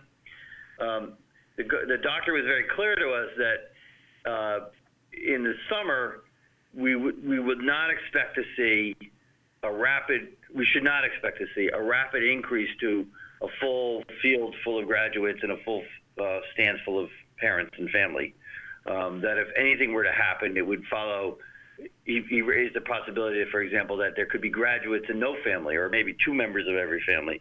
So we're at least then there was not an indication that we would see a traditional type of graduation anytime soon, and that social distancing guidelines would maybe more free, but not yet to what they were before this. Right, and I also know that this came up at our last meeting. I think it was Mr. Hassis who said that acknowledging that St. Joe's and Fairfield Prep have both said that they're going to have their graduations or planning to have their graduations near the end of the summer, but you do run the risk of waiting until then and then having the rug pulled out from under you where they dial it back even further and you can't go out at all or something like that. So it is a tricky balance because obviously we want to be able to do something to recognize all the seniors for everything that they've done for these past 13 years. Mm-hmm. But at the same token, if you wait too long, then you might end up with nothing, which I think would really be devastating for so many people. So I respect the the really difficult position that everyone is in, because I just think that you want to do the most and the best for students, but by the same token, you also want to make sure that they have something. And the longer you wait, the better the chances are that you could potentially end up with not having that. So. That's right. But hopefully, I mean, has there been any sense, like as the governor said, sometime this week he's going to say something, or I just feel like we're in this weird kind of limbo. There's been no update in terms of, that was this morning that the New Jersey governor made that statement. So as of, right before this meeting, there's been no indication that anything's going to be changing. Got it. So that's as of right now. Got it. Sure. And I realize that by tomorrow morning it could be something completely different. So, especially if New York also weighs in, then that could kind of force Connecticut's hand, since the three of them are working in so many other ways regarding this. I would think that would be difficult. But I know a lot of people have said, New Jersey is in much worse shape or has many more cases than Connecticut does, and if they can do it, then why can't we? But I completely acknowledge the fact that it is not nearly as simple as anyone of us hopes it would be. So thank you very much. You're welcome. I just want to jump on what Mike said. I was on a CABE call last Friday for the board chairs. I think it was, we talked about graduation. Similar, the doctor spoke to the chairs as well. That meeting is recorded. It can be on the CABE website if anybody wants to hear the doctor's report directly. And it was not at all, he was really setting expectations for no in-person, no more than 5 people out of a car through June, probably through most of July. If you were going to have a parade, a lot of districts are doing drive-ins, very clear, the graduate gets out of the car, walks up to the stage, and maybe 1 or 2 staff people are on the stage. Was not encouraging having live speeches, having live musical performances. I was on a CABE call today. There was no information about the governor changing his tune. Reached out to some people to see if I could get any other information, and nothing seems to be, no one's chattering about it today, despite the governor of New Jersey's declaration. I think we're all hopeful, but I'm hesitant for people to get their hopes up based on the information that we've gotten up to this point. Also, I think that we need to be very respectful of what our town leadership is advising. The state could put out some guidance and could push it down to the local level. So I appreciate the headmaster is working with the First Selectwoman's office and working with the Department of Health just to make sure that our local Fairfield team is comfortable with any plan we put forward. All right, I'll take it to the board for questions. Ms. Jacobson, I think you had your hand up. Hi, Jen Jacobson. I had similar questions about New Jersey, but that's already been covered. So my last question to either one of the headmasters is, I know you're in conversations about the different options at this point, and I'm sure some parents might be interested to know if you have a rough timeline as to when you expect to have some definitive answer on that, or still just don't know yet. I don't want to speak for Mr. Cummings, but I know that he has presented a rough draft of our plans to the EOC in town, and they had a discussion about it, and they wanted to follow up with each schools about the questions. So once we've had those the more concrete face-to-face conversations with the folks in the town, we will be able to share those details with our families. We're hoping that could take place over the next couple of days, obviously dependent on everybody being able to get their schedules together. Okay, thank you. I would only add, and thank you, I spoke with the EOC this afternoon. They gave me a call. I spoke with the First Selectwoman and other members of the EOC, and I think there's an understandable urgency on their part too, but nailing down the specific features and to the point raised earlier, assuring them of whatever plan we land on, that the parents and staff will take the responsibility for the safety of everybody involved, and how we're going to make sure that happens at both, with both schools is really, I think, the thing that we need to sit down face to face and address. So, again, there's an urgency on our part, and there's certainly an urgency on their part. They've been tremendously helpful in working with the students, because they're keeping the students first in mind. So I'm hoping that we'll have something done in the next couple of days. Mr. Peterson, do you have your hand up? Yeah, just Jeff Peterson. Just a quick question, again, or a comment probably. I don't know if this is going to be an answer to this question, but it occurs to me that we're talking a lot about student and parent expectations and hopes for some kind of in-person program, but what about buy-in from staff? Not just teachers and administrators, but also custodians. If we put something like this together, it's reliant on that population buying in as well. And I don't know, I was going to ask this question, in a completely different context, but obviously teachers must be concerned about returning to things where social distance may be a question mark. So I'm throwing that out there for whatever comment it generates. I get it. Let me address this on a more global level, and then maybe one of the headmasters want to speak if they worked with staff around particularly graduation. But even as we work with teachers now on coming into buildings, to claim materials that were left behind, personal effects, things like that for the summer, we're making it very clear to staff that this is if they're not comfortable, they don't need to come, and we'll make other arrangements for them to. And this is not just true of our teachers. But paraprofessionals, any of our other clerical staff, we recognize that their personal situations may involve people who are at risk, and we certainly respect that. So I don't know if Mr. Hatson or Mr. Cavanna want to speak to any conversations they've had with our staff around graduation planning and their role. Sure. I think in both schools, the staff cares deeply about the graduation ceremony, the tradition within the graduation ceremony, and our seniors.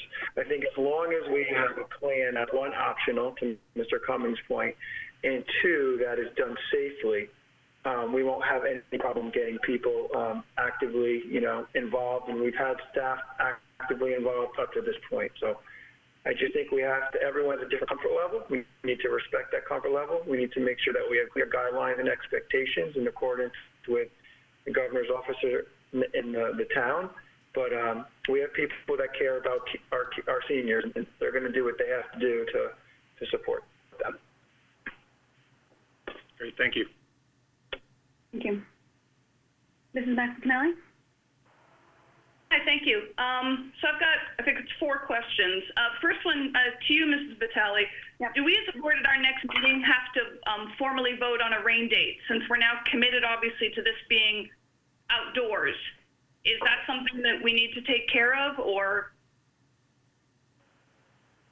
I'd like to think it's common sense, but I think that we would vote. I don't know if what defines graduation, and I guess that's a question for Mr. Cummings. As of June 17th, are our high school seniors determined to be graduates? Are we considering them you know what I mean? Yes. In the formal notification. Even though we haven't had a ceremony.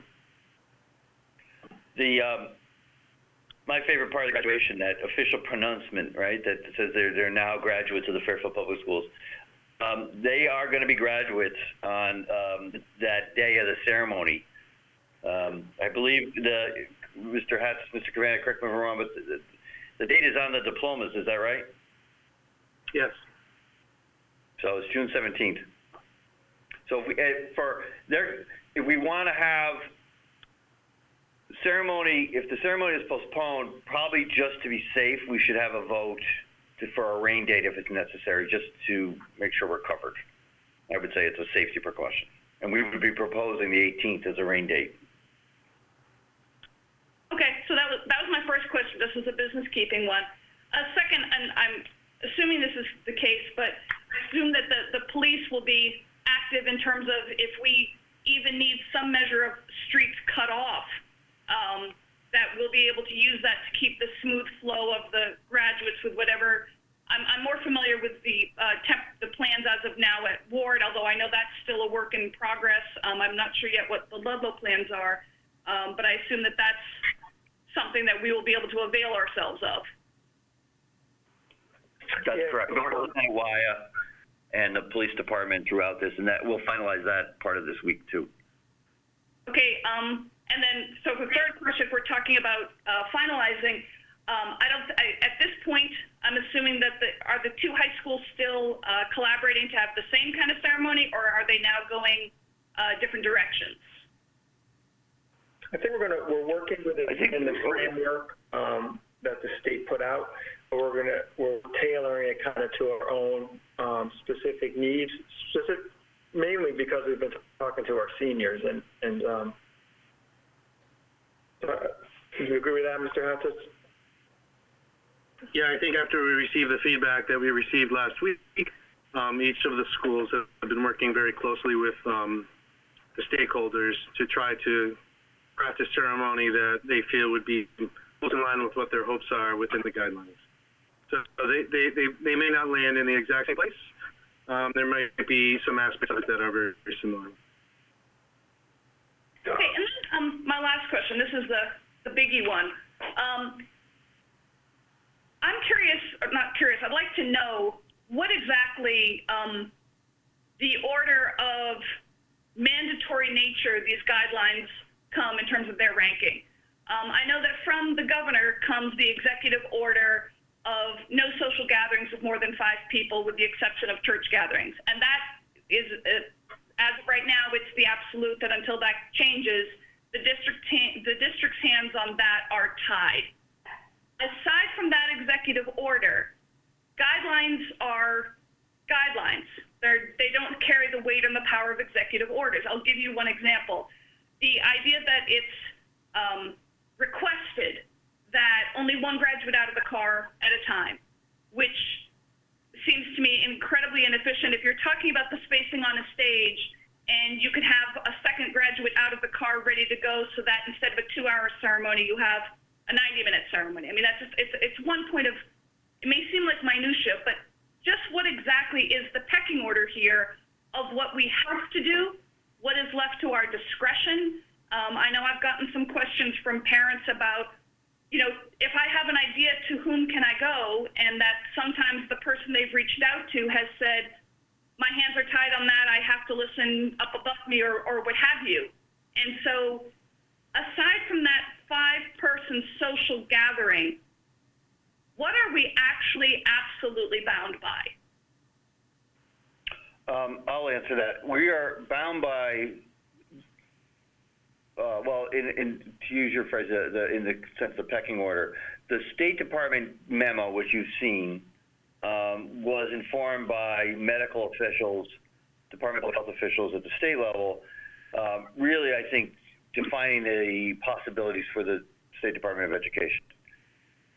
Then we use that, and you know, the conversations we've had already with Mr. Cleary of the Town Health Department have been the interpretation of how that looks. So I will tell you, and this goes back to the phone call that we had with the Commissioner and Dr. Melcreek from the Department of Public Health. There was a moment in, you think that there's, I don't know, 150 superintendents and probably just as many high school principals on this phone call.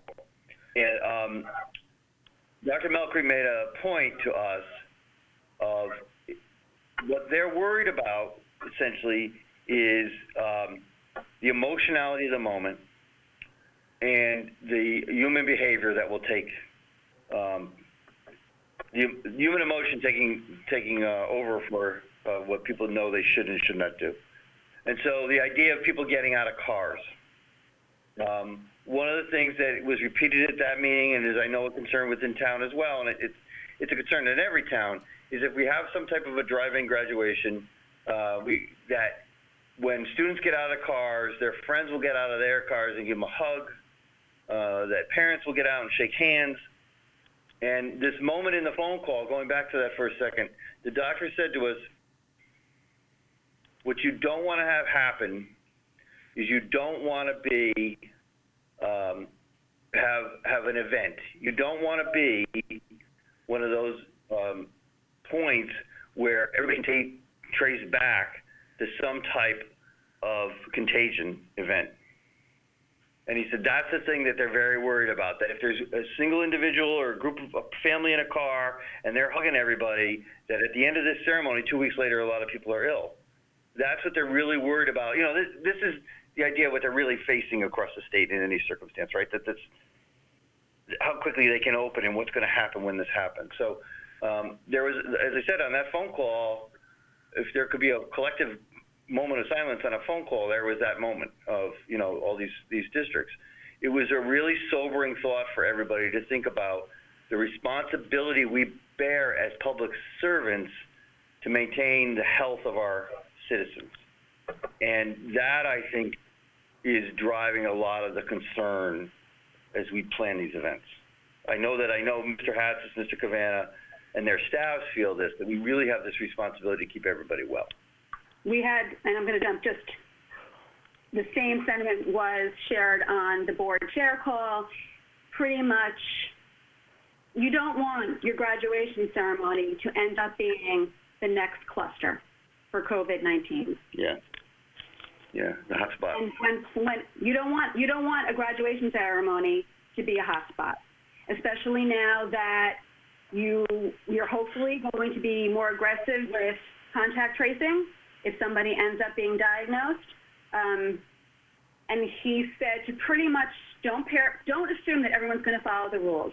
You need to prepare for everybody breaking the rules, and what might that look like, and what might that set off, not only for the school district and those families directly impacted, but for the general public health of the town and the state, moving forward, given that this is such a contagious virus. So that is the guidance that we have been given in terms of guiding planning. Okay, and so to that point, I feel like there needs to be at least one voice out there pushing back. And so I hear that those are guidelines and not executive orders. And I hear that this concept, first of all, and I don't think this is the case, but it sounds really darn close to just being, we're concerned about litigation, so we're not going to do it. And I think that's not a great position that America has put itself in for making decisions, and it certainly boils down on this local level of just, it's the whole point of the contact tracing, and you don't want to be the start of the cluster. I don't agree with that. Our students are now that we are coming out of quarantine, now that we are in these reopening phases, it's a whole different world out there. And to think that we can micromanage that at our graduation ceremony, I'm not even positive of the degree to which we should be aspiring to this absolute control. The thought that I think it's completely selling our constituency short to think that if we have a trail of cars coming up, that our graduates couldn't handle the notion that one person gets out, starts walking, car moves up, the next person gets out to wait, that's an invitation to chaos of all of a sudden everybody flooding out of their cars for a group hug. I think it's a level of management that I don't think the situation calls for. I really don't. I think our parents are better than that. I think our kids are better than that. And what's more, anyone who comes out with a COVID positive test 2 weeks after this, they're coming into contact with each other. And there is such a thing, sometimes there is such a thing, and I've said this from the start, of a rule for the sake of a rule, a bending over backward for a safety precaution that isn't actually warranted by any data. And I have a real issue with having our hands forced on that when some harder questions should be asked. And again, all that this was spurred from was my asking about the only one graduate getting out of the car at the time and how that was tying our hands. And I find that a little, and I'm not blaming the headmasters for this at all. I think that they're getting a directive and feeling that needs to be followed. And I'm saying if there's no executive order behind it, why can't we use our local judgment call on this? And I would just collectively ask us to think about it. And because I think some medical official making a decision up in Hartford, that's an easy call to make when you're not the one who's down in the trenches with the kids, with the families. It's easy to just say no one go near each other or touch each other. And I think that this ceremony in particular warrants a harder examination than just obeying the medical official who's up in Hartford who is not concerned about the 13 years these kids have put into this day. Well, look, I have to respond to this. So, a couple of things. One, it's not just the medical official in Hartford. It's our local medical officials. Ms. Vitale made the point before that we've been working to follow the guidance of our first select woman in District Leader all along. And honestly, I'm not in a position as superintendent to say they're wrong. My job is to follow the medical advice of the people who advise the school system. And if they say to me, these are the precautions that you need to take to keep your kids and staff safe, I'd be a fool to ignore them. But I think the other thing I want to be really clear about is, to my mind, there is a liability issue.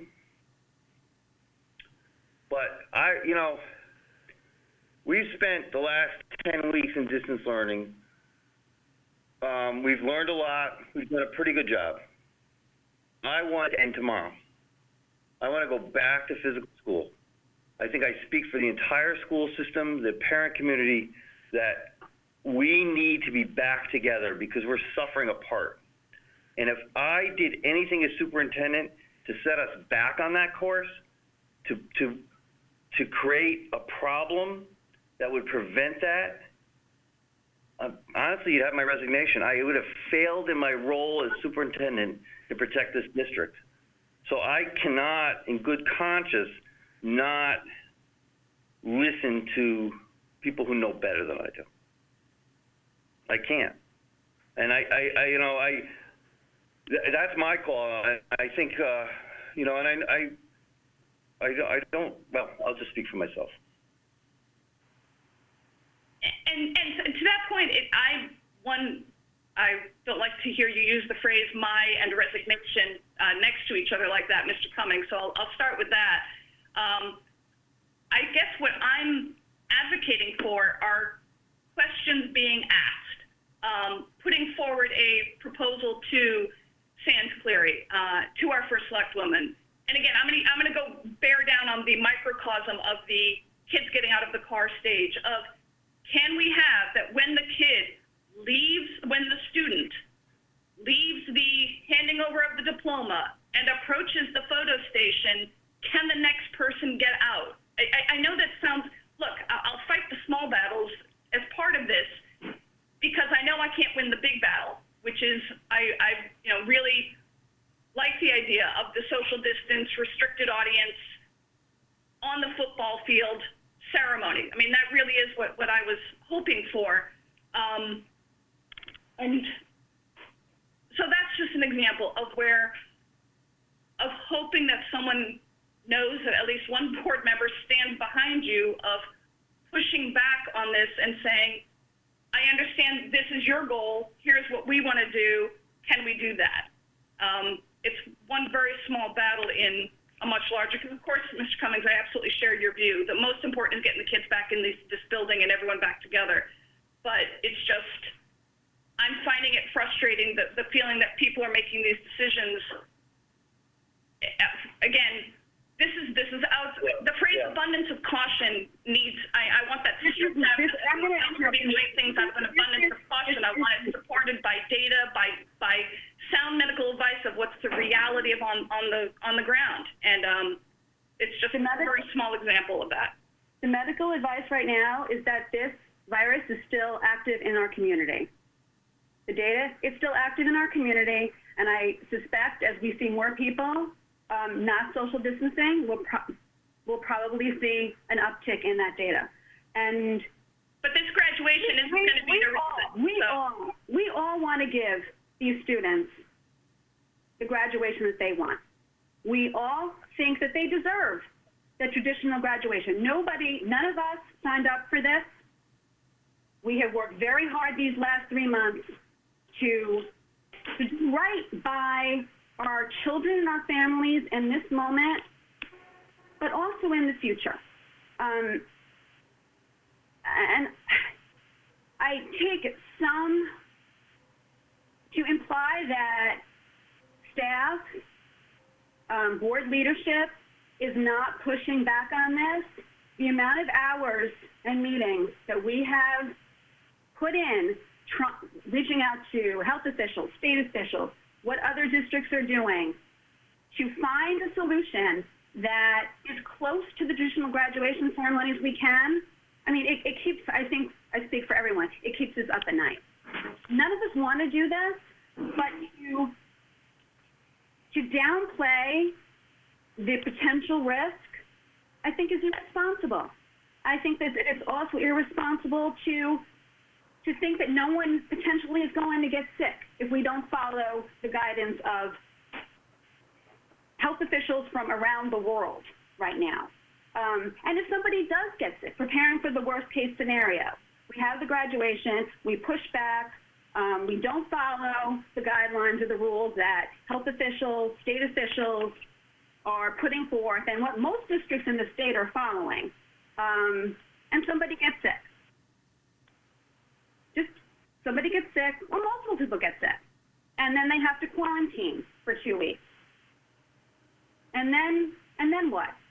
And that falls on a decision that we made. And I think that we have responsibility not only to those graduates, but to their families and to the town in which we live. And many people have worked very hard on the town level to keep us safe. And I think that we owe them the respect to follow the guidance that they have given us. Because their intentions, I think, are good. I think they're really just trying to keep us safe and keep us healthy so we can put this chapter in our town's history, in our school district's history, behind us with as many people coming through it healthy as possible. And I do appreciate all that, and I apologize for monopolizing so much of the time, and thank you everyone for staying with me. I do want to be clear, Mr. Vitale, I hope that you were not implying I was being irresponsible. When you said it would be irresponsible to advocate for this, I will continue to say that 2 graduates out of the car at the same time on opposite ends of the stage is not going to promote a public health pandemic. But I do want to be very clear. I think that our staff, I know all the homework that they have done, but I don't know the nuances of all of the conversations that have happened. And I think given all the questions I've been fielding about it, I'd rather ask. Because people don't know all of this. And while it's great to say, I do trust that we have very good staff. We have wonderful staff who are advocating for our kids and doing the best, and doing well by us. But I still think that it needs to be heard, and this is just one very small point of where I'd say I don't think this is going to cause the second wave of the pandemic. And just to clarify, can I chime in here for a second? Mr. Ace, you may, 1 second. I was not speaking of, 2 people out of the car at once. I have not talking more about the kind of graduation ceremony in talking to children and young adults, I should say, and families. They're looking for something more than 1 person out of a car, 2 people out of a car. I'm thinking more of a larger outdoor ceremony where hundreds of people potentially are on a field together, social distancing. Point of clarification. Sure, for the record, while I think it can work, I'm not advocating for that because I recognize that that's not going to go anywhere. I'm not. Okay. So. Thank you. I get that. Mr. Asa? Yeah, I'd just like to piggyback exactly on what you just said. I think the only thing that would make the masses happy would be to have a more traditional field ceremony with 6-foot spacing that we've seen pictures of and everything. But I just have to chime in here as someone that works in public health for a living and eats, lives, and breathes this. I think we have our sole duty right now is to follow the public health guidance and guidelines, whether we agree with them or not, and no indication here to Ms. Maxon-Cannelli that I'm saying she doesn't agree with them. But I think at this point we need to move this conversation forward. I appreciate you bringing up concerns of parents that we've heard in emails and everything, but knowing and seeing what we're seeing at the hospital level in the hospitals in Connecticut, things are not as peachy and rosy as the media is making it out to seem. And that being said, when you see a report today when we saw an uptick after 19 days. We see an uptick. When you have people in this town that are not obeying the rules and the guidelines, teenagers in groups that I see all afternoon when I get home from a long day at work, and I see groups of teenagers hanging out at the Veras Street Park, sitting on jungle gym equipment, riding bikes together, not abiding by social distancing. What is to think that we're going to be able to pull that off? As Mr. Hatzis and Mr. Cavella said last meeting, trying to manage having that many teenagers from naturally human instinct at their age of doing what we don't want them to do. I just think, I appreciate your comments, but I think we need to move this meeting forward.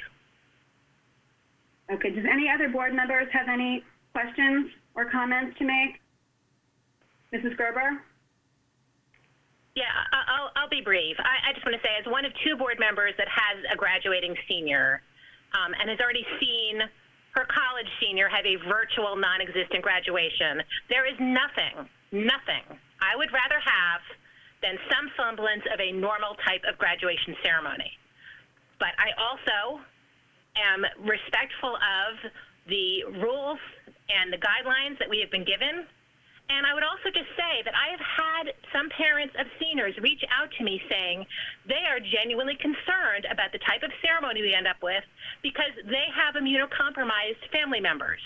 And they are worried that their child may have to decide between not participating at all in their graduation ceremony, depending on what that ceremony is, if it lends itself to a suspension of social distancing. So I just think we need to recognize that, yes, there are many, many seniors and their families who are just frantic at the thought of not having a ceremony that they really want. And I'm one of them. I would love to have, this is it. This is my youngest child graduating, so I'm not going to have any more graduation ceremonies after this. So I want a graduation ceremony just as much as anyone else, but I also need to be cognizant of other people and the bigger picture, and I just think we need to keep that in mind.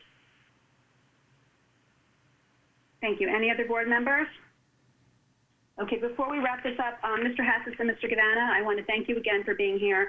And for this conversation, I trust that you are continuing to listen to the student voice, the parent voice, while also being respectful to the guidance that you are being given by administration, by the state, and by the town.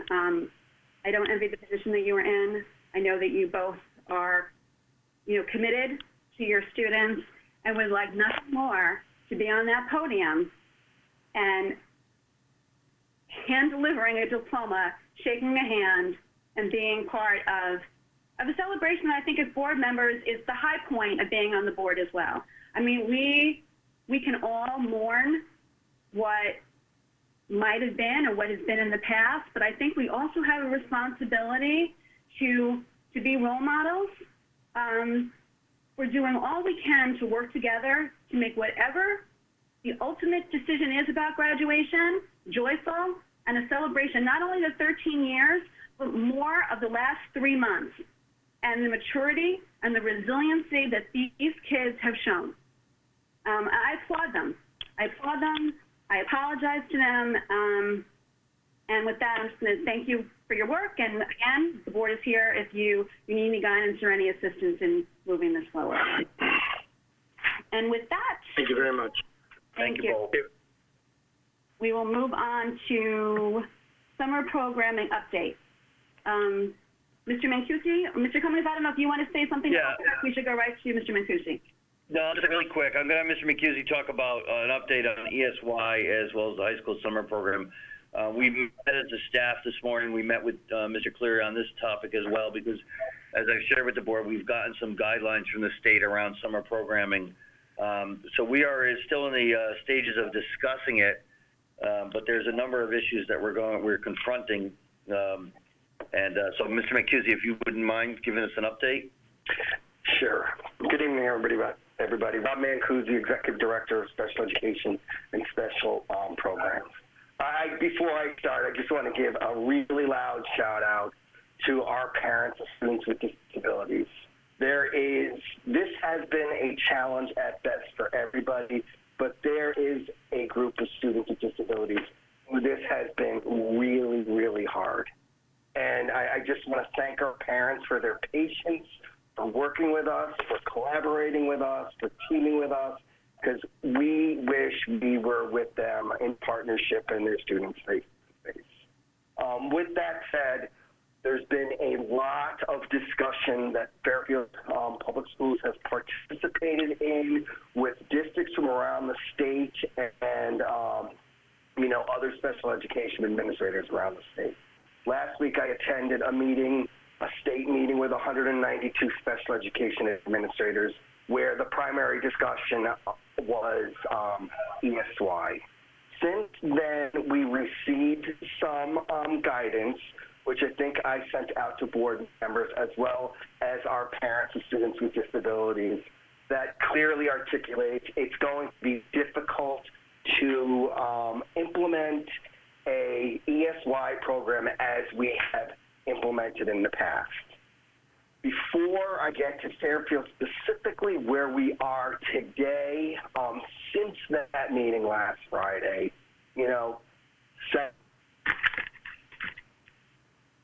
several towns like Weston announced that they're going this year because of health concerns. Our outplacements like Hope Academy and Cedarhurst have announced that they are also going distance learning only.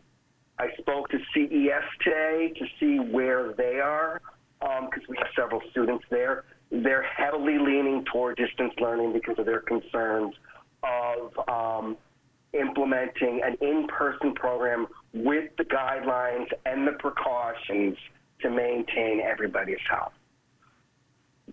We currently in Fairfield, as well as several other area towns, are having a more difficult time the longer this goes on, maintaining staff who are committed to do live programming, if we have a live component. What we're looking at now primarily is we're doing a final sweep of staffing before we determine whether we can pull off a live program versus distance learning. But we're also collaborating with all of our consulting services like OTPT and contracted speech to see if there is any possibility of doing a related service piece for our most impaired students. I don't know if we're going to be able to put that together.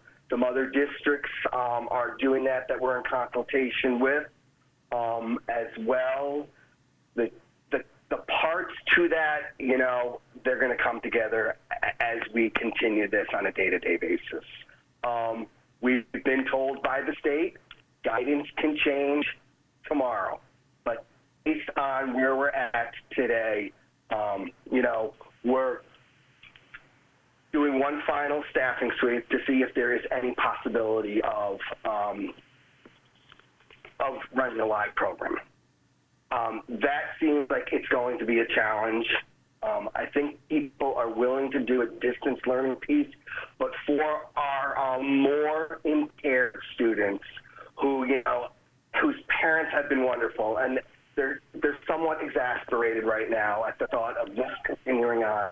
We're trying to put together, if we can do it safely, a related service piece that might have a live component.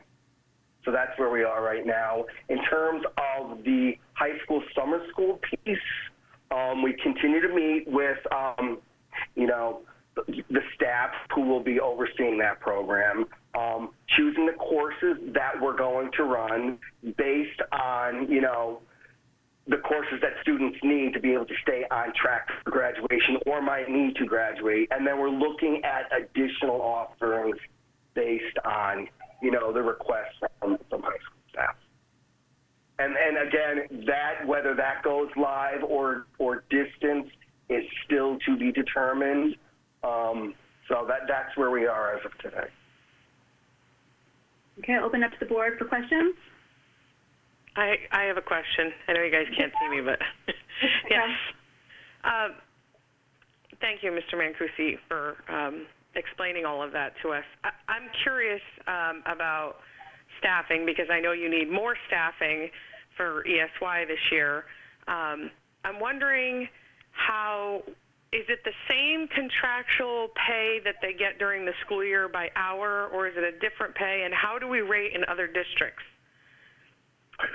Staff get paid. There is I think it's called a curriculum rate. If that's not what it's called, I apologize. It is not their regular year per diem rate. It's I think close to $39 an hour for teachers, and for contracted staff, obviously we pay more than that, because when we can't fill certain positions to meet the need, we have to contract for services. So, but that rate that we pay for summer is, I think it's $38.76. That is not their per diem rate. That's correct. That is the rate for teachers. Hi, Colleen Busey, Executive Director for Personnel and Legal Services. That is the rate that we pay teachers. For paraprofessionals, we pay them their hourly rate that they make during the school year. So they do make their hourly rate, which is significantly less than $38.76 an hour. And for the ed trainers, they make their standard hourly rate as well, because they're actually contracted to work throughout the summer. And to answer the second part of that question, I'm sorry, Mr. Feld, I'm not sure how that rates in terms of other contracts and districts in our region, but I could look into that. I just have one more question for now. I know that things are changing. I know that information we're getting from the state changes. I know that they've said that we could start, I believe, physically after July 6th, but when will parents know, hey, this is my child's schedule, whether it's distance learning, blended learning, where they go in for certain services and do the remainder distance learning, like when exactly will they get their schedule? Because this is a question that I personally have gotten from other parents every year. Yeah, we're getting that question more frequently, obviously, as the year is going away. I'm hoping, and I have to, with Mr. Cummings and the executive team, I'm hoping we can have this all, in talking to other districts in our area, they're hoping to have a decision by, the beginning of next week. I'd like to be consistent with that, so our parents don't feel like the news or it's lagging for them. So, that's a ballpark figure. There are a lot of details to work out. We are working to get those details worked out to parents as quickly as possible. So, I'm hoping by the beginning of next week we will know exactly what kind of program we're going to be running for ESY. And just to be clear, the Summer Adventures program that runs at McKinley is not running this year. And that sometimes was a filler for students who were attending ESY. Correct. Yeah, we know that. Yes, that's correct. I will say, and I don't want to sound cliche, but it is a real sentiment that safety is our top priority of everybody. And if we can get through this together, we can regroup and we can, work with our families to provide, there's something called recovery services that's been discussed at the state level. What that entails, again, we're being told there's more to come, but they're not talking about compensatory services, because this was not a negligent act on, the part of the Fairfield Public Schools due to this mandated closure. But, people are aware that students with disabilities with this closure, it had impact, negative impact. So we're waiting for more information on recovery services, if there's federal dollars attached to that. And again, I don't want to punt, but there is more guidance needed on this. and I'm hoping that comes any day now. But the ESY guidance was supposed to be to us probably 10 days before we got it, so. Anything else, Ms. Picco? I'm wondering if Rehab Associates has physically opened its doors, and if it has, then could we're already contracted through Rehab Associates for PT and OT. Yep, was in conversation with PT, OT, and in contact with speech today to talk about what possibly we could work out and you know, by adhering to the guidelines. But yeah, I'm in close contact with Rehab right now. Anything else, Ms. Picco? No, that's it. Okay. Mrs. Maxinelli?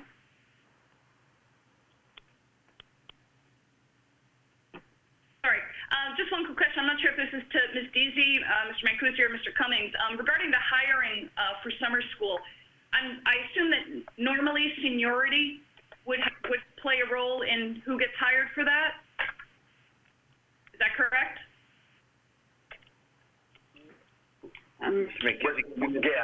Yes.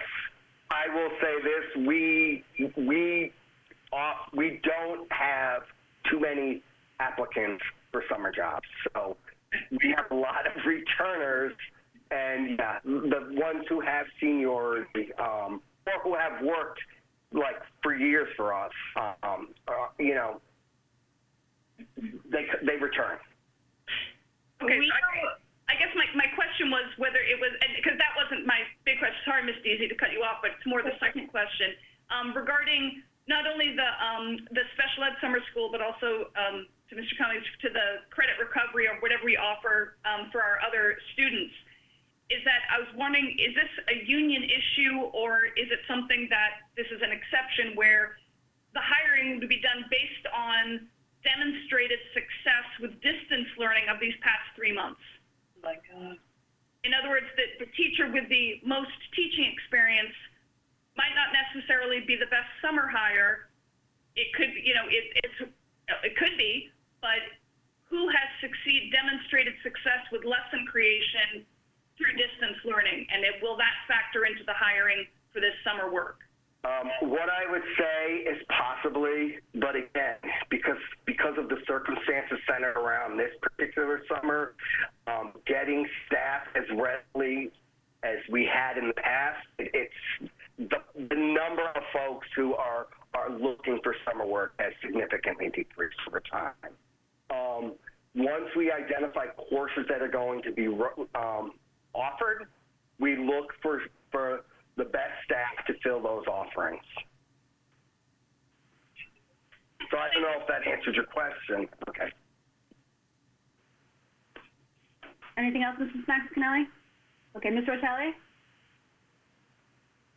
Hi, thanks, Bonnie Rotelli. I will be keeping my fingers crossed for at least the related service piece if we can't get kids in the buildings this summer. Because I know from what I've heard, a lot of parents are just going to opt out of ESY because they need a break. And this has just been so difficult for them. And I don't think that they can continue it. And I know that, you know, the group of children who could potentially be going, you know, 6 months without a related service. So hopefully we can get that piece up and running somehow for the summer. But I was wondering, you know, I can speak to what I've heard from parents, but are you hearing any parents in your PPTs opting out of ESY potentially if it's distance learning? I'm hearing parents, feedback that I'm getting, the initial feedback, is that PPTs are going well. We're planning, obviously, as if we're going to be in session because that's the guidance that we're getting. We're hearing some of both. The distance learning obviously is really intense and exhausting for families, some more than others, obviously. We are also asking, some families are requesting versus live learning because they might or their child might have some kind of risk factor that they don't want to exacerbate. Thank you. Anything else, Ms. Martelli? No, all set. Okay, any other questions? Ms. Jacobson?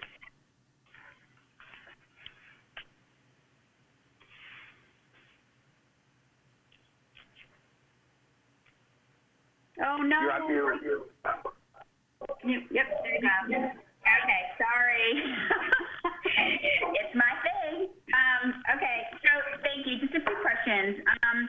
I don't know if the guidelines have been posted yet or not. I'm not sure, Mr. Mancusi, but can you just briefly explain a little bit about why those guidelines somewhat stray pretty significantly from the CDC guidelines? Oh, the guidelines for the ESY you're referring to? Just the summer guidelines in general. Okay, well, I could speak more. I'll speak first about the ESY guidelines because I don't think they stray. I think they acknowledge that to the greatest extent possible, districts should implement ESY services identified in students' IEPs, you know, according to this national or this global pandemic that we're at. And what that looks like, you know, they're leaving it to districts, but it could be in person, although they acknowledge that could be difficult. It could be a hybrid program, which is something that we're trying to investigate right now, or it can be a continuation of distance learning. In terms of the governor's guidelines for some programs, I think it's very, you know, I was telling Mr. Cummings, I read that the other night, and it was overwhelming at the thought of how, you know, difficult that is going to be to implement in terms of the transportation piece, in terms of acquiring all the necessary PPE and cleaning supplies, in terms of the social distancing, especially for some of the students who require the most hand-on support to benefit from their goals and objectives. I don't know. I mean, I don't know that it veered wildly from the CDC guidelines. I think they're very stringent guidelines to acknowledge, you know, the conditions under which we face right now. Okay. I don't know if Mr. Cummings, you had anything you wanted to add to that, perhaps, in terms of conversations that are going higher up. And I'm bringing this up not only for summer school and how that may lend a greater or lesser opportunity to meet some of our students' needs because of these guidelines, and just also looking to the fall. You know, if these are going to be similar and outside of CDC guidelines, and that's not, maybe that's another meeting at this point, but, you know, I think going back to Mrs. Maxon-Kennelly's previous point on another topic, who's writing the guidelines based on what? If they're different in 50 different states, how valid are they? We have to, I think, push a little bit in terms of how these things are differing based on who's running the state. So just putting that out there because I'm also looking to the fall on that. And then the other question I had was, if we can't do in-person ESY or even other programming that we're planning to do in the summer, does that possibly change what we might need to do in the fall in terms of extended school day or extended school year to even need to make up more? And that the plan that we currently have would still be sufficient, or do you see that being needing to change more? I personally think we would need to take a second look at, you know, our proposal that's on the table. Okay. I figured that might be the case. And then the last question is, thank you, Mr. Mancusi, for kind of sharing what's going on in our area.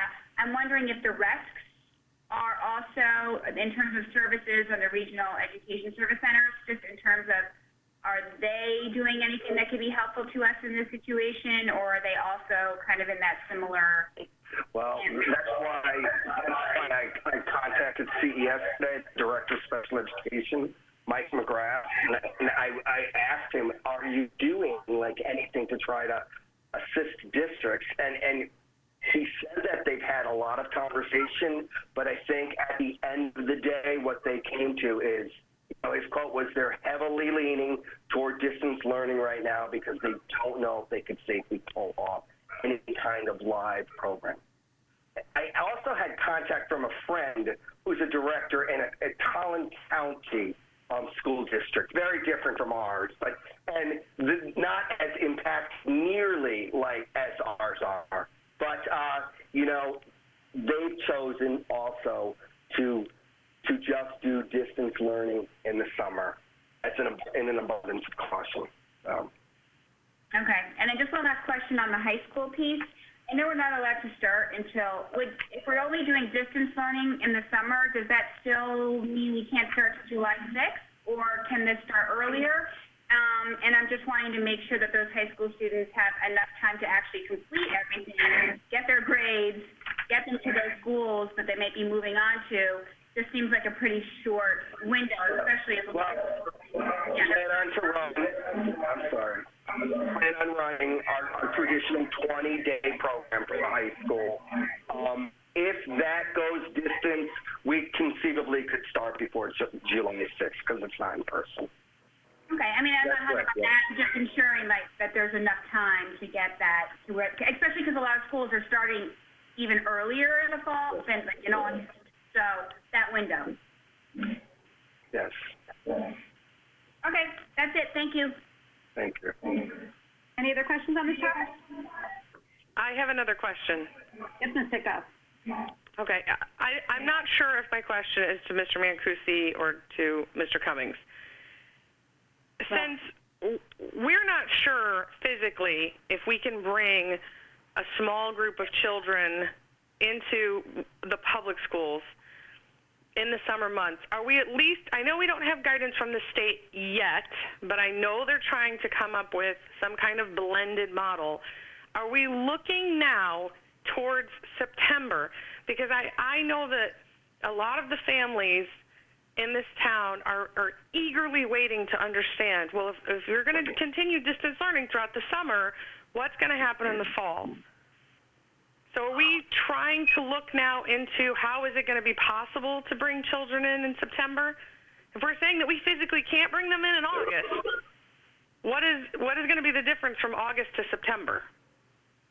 That I think is the question, and if you don't mind, I was going to update in the superintendent's update later to address that. Okay. Okay. Any other questions on this topic? Okay. Seeing that, move up to budget update. Okay. Yep. Thank you. So I just wanted to say we are anticipating the RTM budget vote on Monday night. But we are in the process of finalizing a list of potential budget reductions, which we will bring to the board. We'll get ready for the board and have to you prior to the June 9th meeting so that you can consider at that meeting what those reductions are, and hopefully we can vote on them that night so that we can end the year at June 23rd with any budget transfers or anything else in order to close out the year. But I will say to you that I want to be really clear that we are looking across the board at possible reductions. In this way, we can minimize the overall impact of any single reduction. While we may be discussing and proposing to you some elimination of staffing positions, it would not require any, nobody would actually lose their position, nor would it impact program or class sizes. So we're looking at things like that. We're looking at supply needs and some other possible changes with some of the structural work we're doing.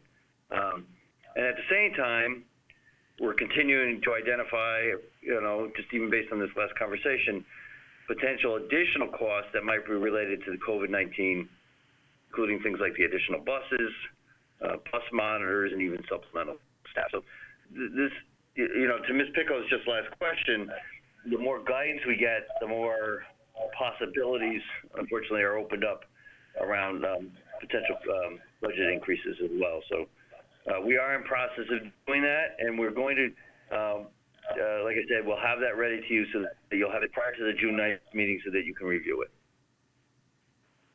And just in terms of the MOU, we're hoping to have language from the Board of Finance. They are still working on it. Mr. Brown was hoping to get something by the end of the day. I don't believe anything came through, but that is moving forward. And as you know, they took a sense of the body at their budget vote meeting to create that account. And as I get information, I can send it to you via email. If we get some just additional draft language they want the Board of Finance to review and for it to go to Mr. Baldwin, the town attorney, before coming to us. So we are moving forward with that. And if any questions for the board about the budget? Okay. All right. Mrs. Mascanelli. Just very quickly, I don't know to Ms. Munsell if it's been decided, again, this is just something that keeps coming up to me, is how we're going to reconcile the money in the non-elapsing account. How is that appearing in the budget book? I had asked last time, can that appear with our, our various title funds as just an income line and therefore budgeted, that it's balanced? Or how is that going to be, and is this part of the vote as well? Because obviously there's theoretically a significant cut, and yet it's in fact in total about 600,000, all things being, staying the same. How is that money going to be reconciled though actually in the budget? I can speak to part of that question, and then I'm out of my league on the other part. What we're going to do is we'll be able to give you the budget reductions that we'd be proposing, as well as the funds that we would put in the non-lapsing account. So you'll have that information. You'll be able to. What we've tried to do in thinking about the non-lapsing account is to keep that as simple as possible in terms of the accounts that it would essentially hold.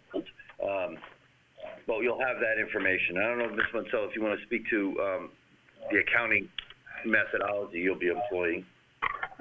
Yeah, it will be treated similar to the grants in the income section of the budget book. Okay. So there will be a full accounting of it. And, there's different sections of the budget book may have to change next year just to, because this has been such a strange year that, trying to compare this year or, next year, the following year's budget, 21-22, to next year is going to be, and take some work. Okay, thank you. And then my second question is that, I don't know, to Mrs. Vitale or Mr. Cummings, do you anticipate Board of Ed being called back up for any additional questions at the RTM meeting? I've not heard anything. I have not heard anything either. Okay, thank you. Any other questions on the budget? Ms. Jacobson? Am I still on? You're still on. Okay. Thank you.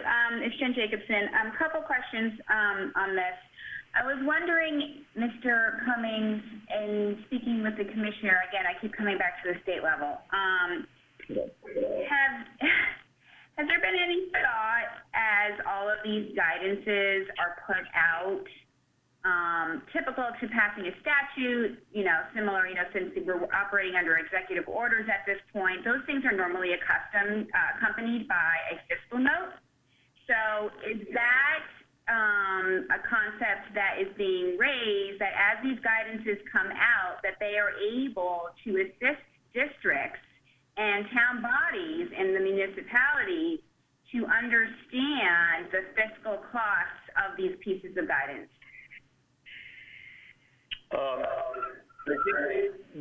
That's not been consistent, and I would say that, particularly at the beginning of this, right, there was such a flurry of executive orders that, they were almost daily for a bit.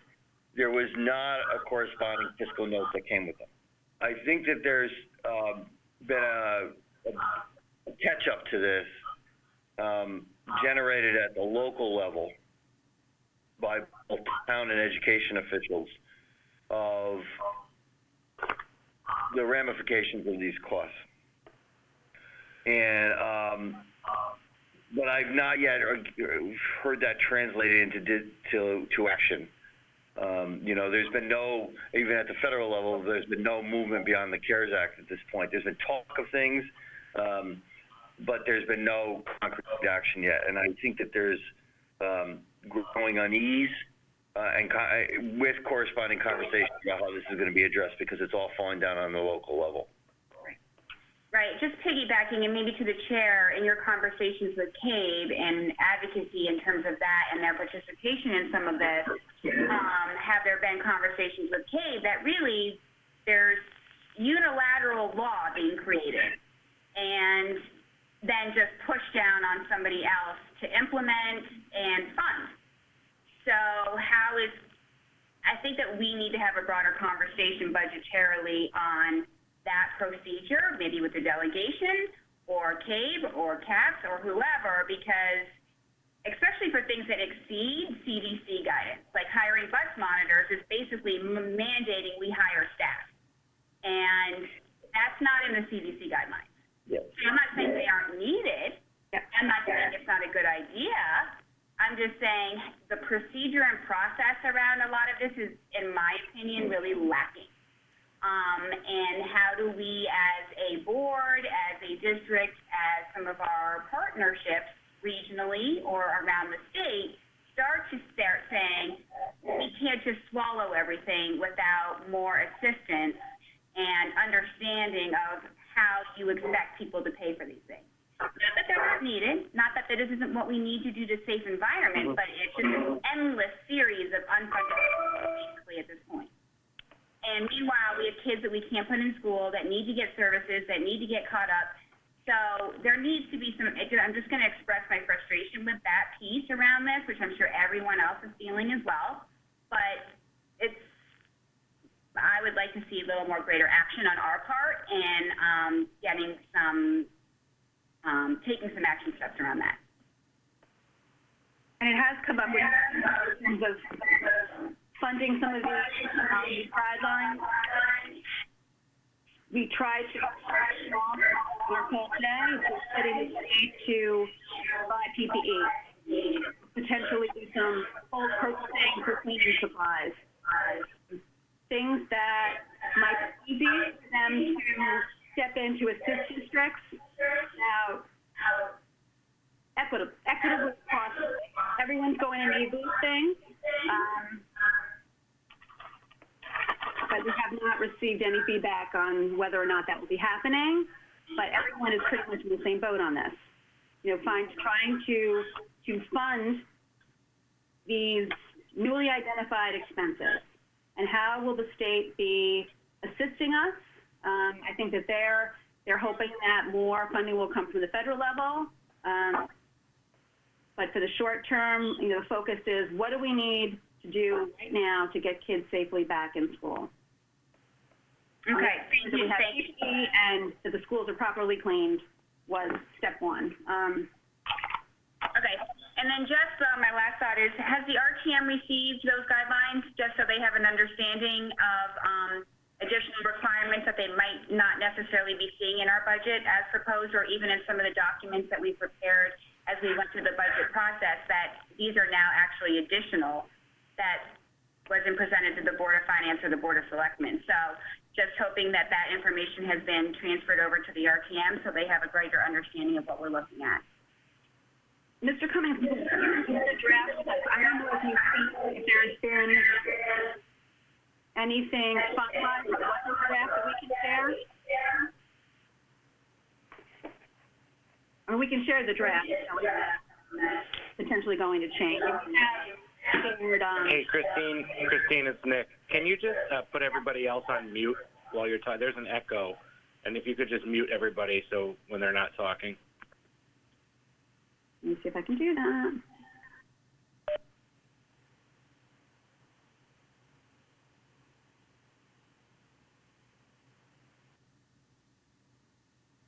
Better? Okay. Just lost my train of thought here. So the RTM, we have shared what what these expenses, additional expenses that we foresee happening in terms of cleaning, in terms of staffing, security, but we can definitely either send the draft over, or if something more is finalized, since we received that guidance last week, we can send that over as well. Yeah, I think it would be helpful for them to see that. Was really waiting to see if there was something finalized before sending it over, since they're getting somewhat bombarded with paper right now, and I'm hesitant to send something over that potentially could change the next day. But very good point, Ms. Jacobson, thank you. Any other questions about the budget, comments? Okay, seeing none, we'll move on. Adoption of policies 3100 and 4121. Recommend a motion that the Board of Education adopt policy 3100, business and non-instructional operations budget. Ms. Max McAnally, seconded by Ms. Jacobson. Any comments about this policy, Ms. Max McAnally?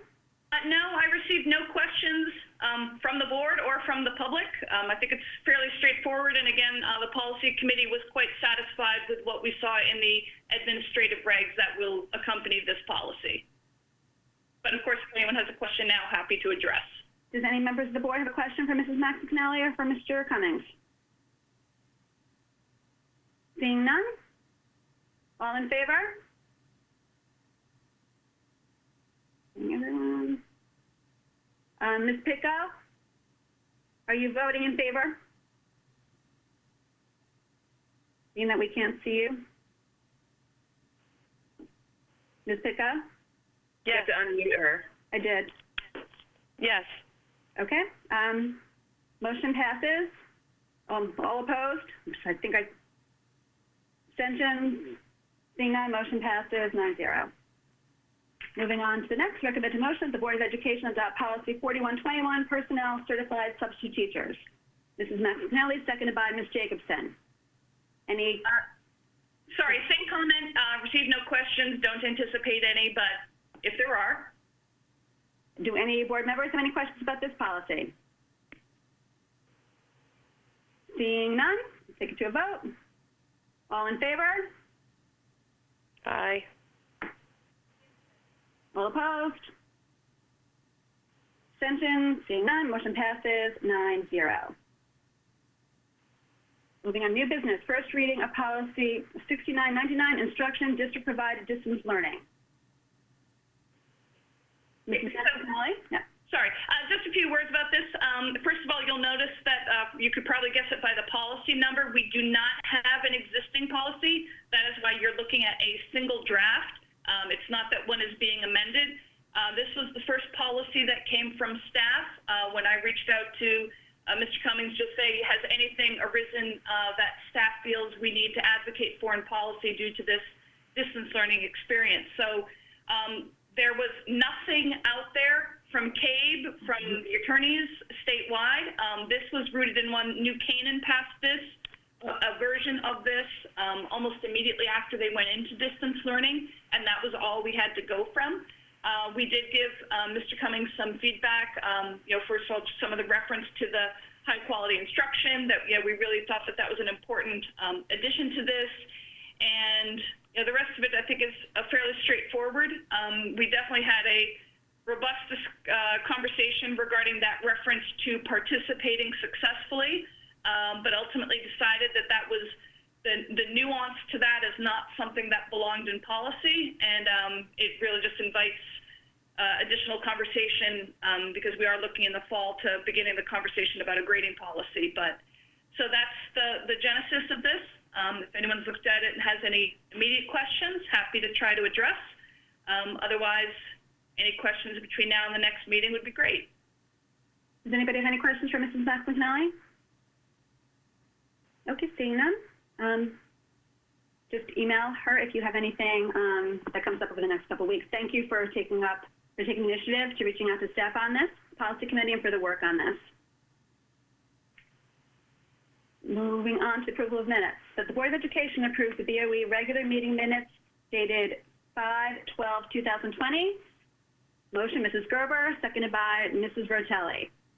Any questions or discussion? Seeing none, take it to a vote. All in favor? Aye. Opposed? Abstentions? Seeing none, motion passes 9-0.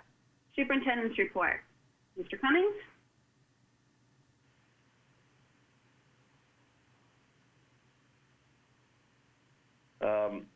The committee met this past Thursday, the 21st, to really look at an outline of possible plans to physically reopen the schools. And to Ms. Pickle, to your question earlier, this is where I wanted to address it.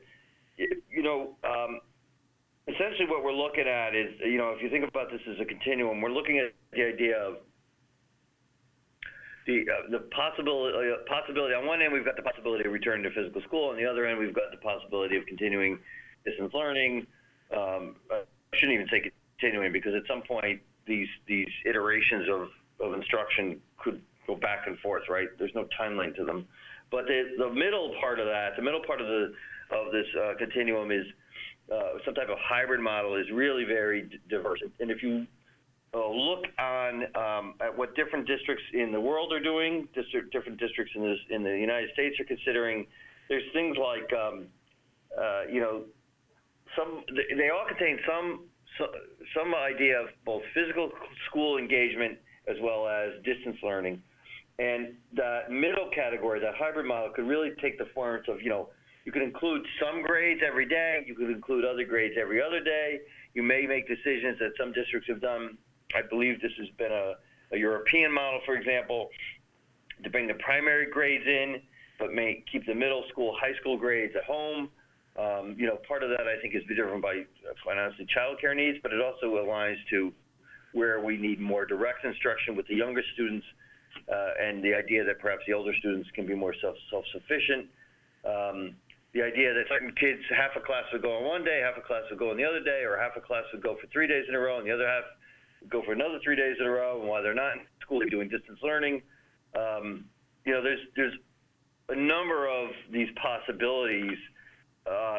One of the concerns, and it was raised earlier in our meeting, Ms. Jacobson raised it, is well, several of you raised it, but no matter what recommendation comes from the state, the issues around additional costs. So not only do we have bus monitors, but what other staff is going to be needed, is additional buses going to be needed, are even additional buses or staff available? I mean, there's a supply issue here that we have to deal with. We have to address the issues that we talked about this as well, essentially identifying which of our families are comfortable sending students back to a physical school, classroom environment at some point, and this is part of the problem, right? You can ask that question today on May 26th, and you might get a different answer than you were to ask that question on July 26th. But getting a sense from families how comfortable they are with sending students to school, as well as getting a sense from staff. Are there physical issues that prevent staff from coming in physically into work, whether it's themselves or members of their families, right? So these are all things that we're in the process of identifying how to gather that information.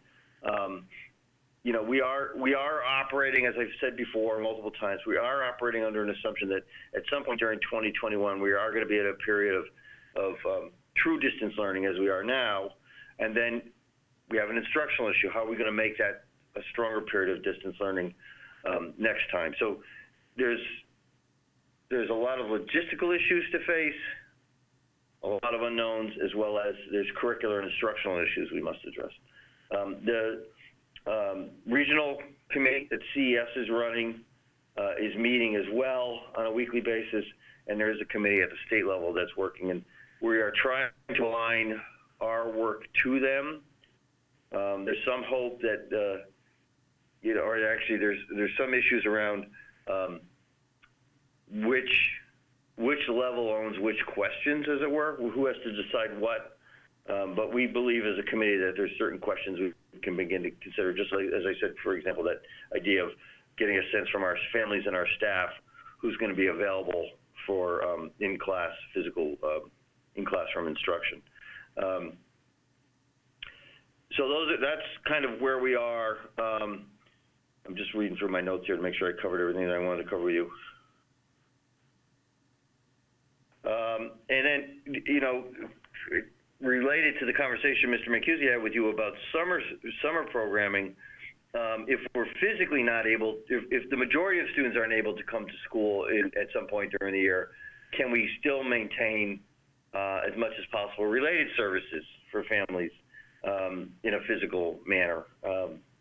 So in some ways, the work, preparing for the summer school work is preparing us for, you know, there are questions that we have to answer now that we're also questions we're going to have to answer at some point in the fall or during the school year. We are going to be doing curricular work this summer. We are going to, and we can talk more about this on the June 9th meeting if you wish, but essentially the work we identified to work on common assessments in the summer this year, we want to rather spend that money on curriculum work, curriculum compacting work to prioritize the planning and questions that I spoke about earlier this evening, and that we would move the assessment work then into the school year.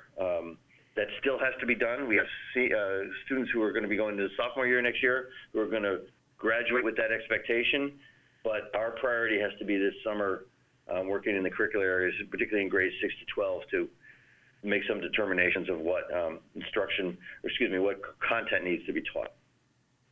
So before I talk about a couple smaller items, I don't know if there's any questions about this. Any questions, Mr. Cummings? Ms. Jacobson? Yeah, thank you so much for the update. It's Jen Jacobson. I know that you're meeting in subcommittee group level. I'm just curious. Are you, just on what you, Peggy, said on what comes from the state, you're not anticipating a one-size-fits-all requirement from the state, right? I mean, right. So it's going to be up to us, you know, at the local level to decide between some sort of menu that is available of what you just said. So, because I can see having a lot of concern about teenagers home alone all day throughout the state, unsupervised, as much as important as it is to have elementary kids in school. So there are different developmental needs and stages in their development where all our kids want to be in school with their teachers and their friends, right? So I just wanted to make sure I didn't hear you wrong, that you weren't saying there was going to be one way, that this would...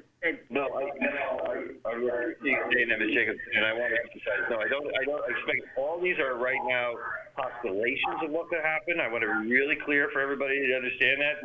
No decisions have been made, and I think you're right. I think sizes of districts are going to matter, grade configurations of districts are going to matter, and certainly finances are going to matter around how this is able to achieve. As I said, we have a real issue if suddenly they said, if there was a requirement, if you think about the summer school guidelines, right? And if those were just to be carried forward and applied to the school year starting in September, there's not enough buses in the state to meet that requirement. So at some point, any expectations run up against just a supply and demand issue that we're going to all have to face. So no, it's going to have to be on the ground accommodations for needs. Okay, and just, you might not be able to answer this right now, but I know parents are really, you know, wanting to, and students as well, wanting to have some, you know, better understanding of what we're looking at. So I know it's May, and, you know, August or September 1st is not that far away to just make decisions, build out the responsibilities, build out the implementation plan, build out those logistics, be able to fund all of that in terms for September 1. So do you have, at the committee level at this point, a rough goal in mind on when you want to have some of these decisions made by? I would say that this is too rough a goal. I want it done as soon as possible. I think that, you know, Mr. Mancusi may mention the fact that we got the summer school guidelines 10 days after we thought we were going to get them. The state needs to move more quickly on any guidelines they're going to give us around possibilities, right? And particularly for this kind of hybrid model more than anything. Well, even if we're able to physically return to school. So if they're actually not going to make a call for us until August 15th about which of those decisions will be, we'll have the parameters under which we can make those decisions. Does that make sense? We need the operating guidelines under which we're going to have to move for all these possibilities as quickly as possible so that we can prepare for all the outcomes.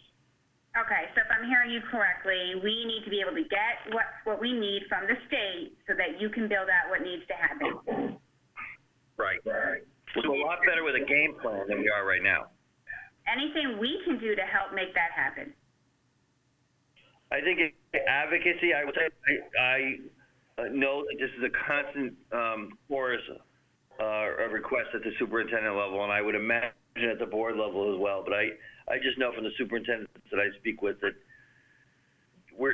it's frustrating to spend a lot of time thinking of ideas without, you want to act. We need to act. And we can spend a lot of time spending in circles thinking about possibilities. It's just not the best use of our time for the people who are working with us. Exactly. Okay, thank you so much. Thank you to the chair. Yep. Anybody else? Questions right now? Ms. Leeper. Go ahead. Can you hear me? Yep. Jen Leeper. A little bit of an unrelated question. I'm not sure if it's best for you, Mr. Cummings, or for Mr. Papa George, but are we building up sort of a stockpile of cleaning supplies and equipment for next year in anticipation of any shortages again? I can attempt this. Mr. Papa George can speak in more detail, but when the meeting began, I actually got the best email I received all day today came right around 7:30 from Mr. Papa George, and it told me that we've gotten a couple of shipments of the cleaning tabs for that cleaning gun that he demonstrated, or didn't quite demonstrate, we wouldn't let him, but showed everybody at a board meeting. That was some of the best news we've had in a while. So we have the supply chain is beginning to creak open, and again, in conversation with Mr. Cleary today, he talked about the fact that PPE is starting to creak open. But I would say that we still have concern that of a steady chain of supply once school begins and through the school year. I think that, if we hit another crisis, that's going to be an issue like it was this late winter and spring. Mr. Papa George, you want to speak to that at all? Just like what you already said, we are starting to see supplies trickle in at this point. We are in the queue at multiple agencies to get supplies delivered to us. It's just a matter of filling orders, and they're trying as hard as they can. Obviously, they're prioritizing hospitals and healthcare facilities, and then schools are a close second behind that. So we are starting to see stuff trickle in. The PPE with the gloves is the big thing that we're looking for right now. Other than that, supplies are starting in. We have our disinfectants. We have the guns. We've ordered a couple more guns, but we're getting told the equipment side is probably going to be late October, but the actual supplies and cleaning materials are starting to come in. So just a follow-up question on that. The Parks and Rec summer camps, will they be using our schools this summer? That's something we were still talking about that. We're trying our best to accommodate them because we realize the need for the parents to get back to work and get out. So what it's really going to come down to, and we can't give them an answer yet, is because the summer programs, because we can only have so many students per site. So if Mr. Mancusi needs X number of sites, then we can only offer limited numbers to Parks and Rec to meet the state guidelines. And if they do use our sites, would we be lending them the cleaning supplies that we have in the schools, or do they provide their own? How does that work? They don't pay for a rental fee, but we provide the supplies and the manpower to clean the schools after each day. And do we worry about that impacting our ability to have what we need to hopefully start school in the fall? We were up until probably today, where we got the word that we did get a shipment of both the Virex that we use and the disinfectant tabs. As long as they start to trickle in, which we're being told that they will, then we're not as concerned about it. I have to give the custodial supervisors big shout out because we were in very good shape when this all started. There was never a time where we didn't have supplies. We were actually lending supplies out to town agencies to keep them running. So I think we were in very good shape, and we hope to build our supplies back up to be back in that shape by the end of the summer. Awesome. So I'm sure you'll be keeping a close eye all summer. Yes. But thank you. Any other questions?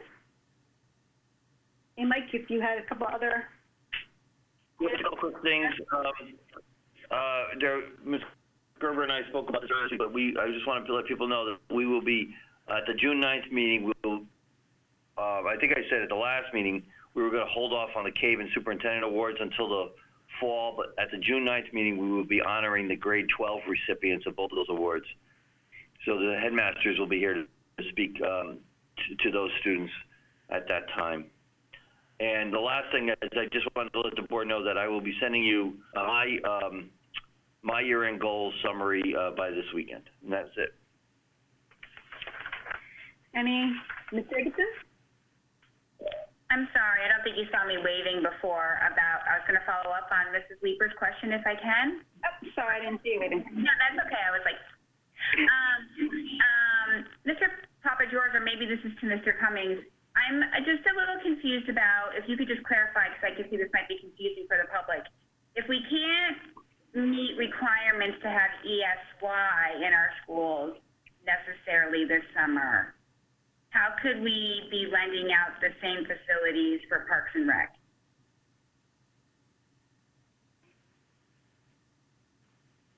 I don't have them in front of me right now. The summer school regulations are less stringent than the summer school. The summer camp, regulations are less stringent. They are. Than the summer camp regulations are less stringent than summer school? Yep. Okay. All right, thank you. Well, they don't. Yep. Any reason why that is? Well, they have the transportation issue. They're not going to be, so I just know in talking to Mr. Calabrese, they're not going to be doing their summer trips and things like that. It's going to be a different program for them than traditionally is run. It's going to look very different. So they're going to offer the programming that they've done in the past, but they don't have to address the transportation issues, things like that. So they do have a reduced staffing ratio. I think it's 8-to-1, if I remember right. But it's not as,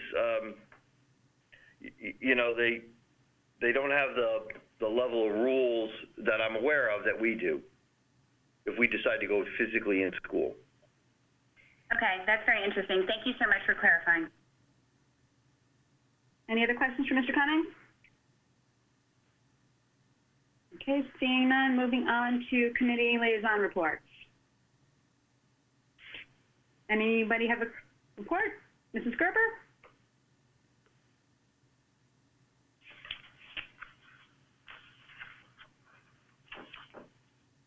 For Mill Hill, the building committee canceled their meeting for tomorrow because there's no, business that requires immediate attention.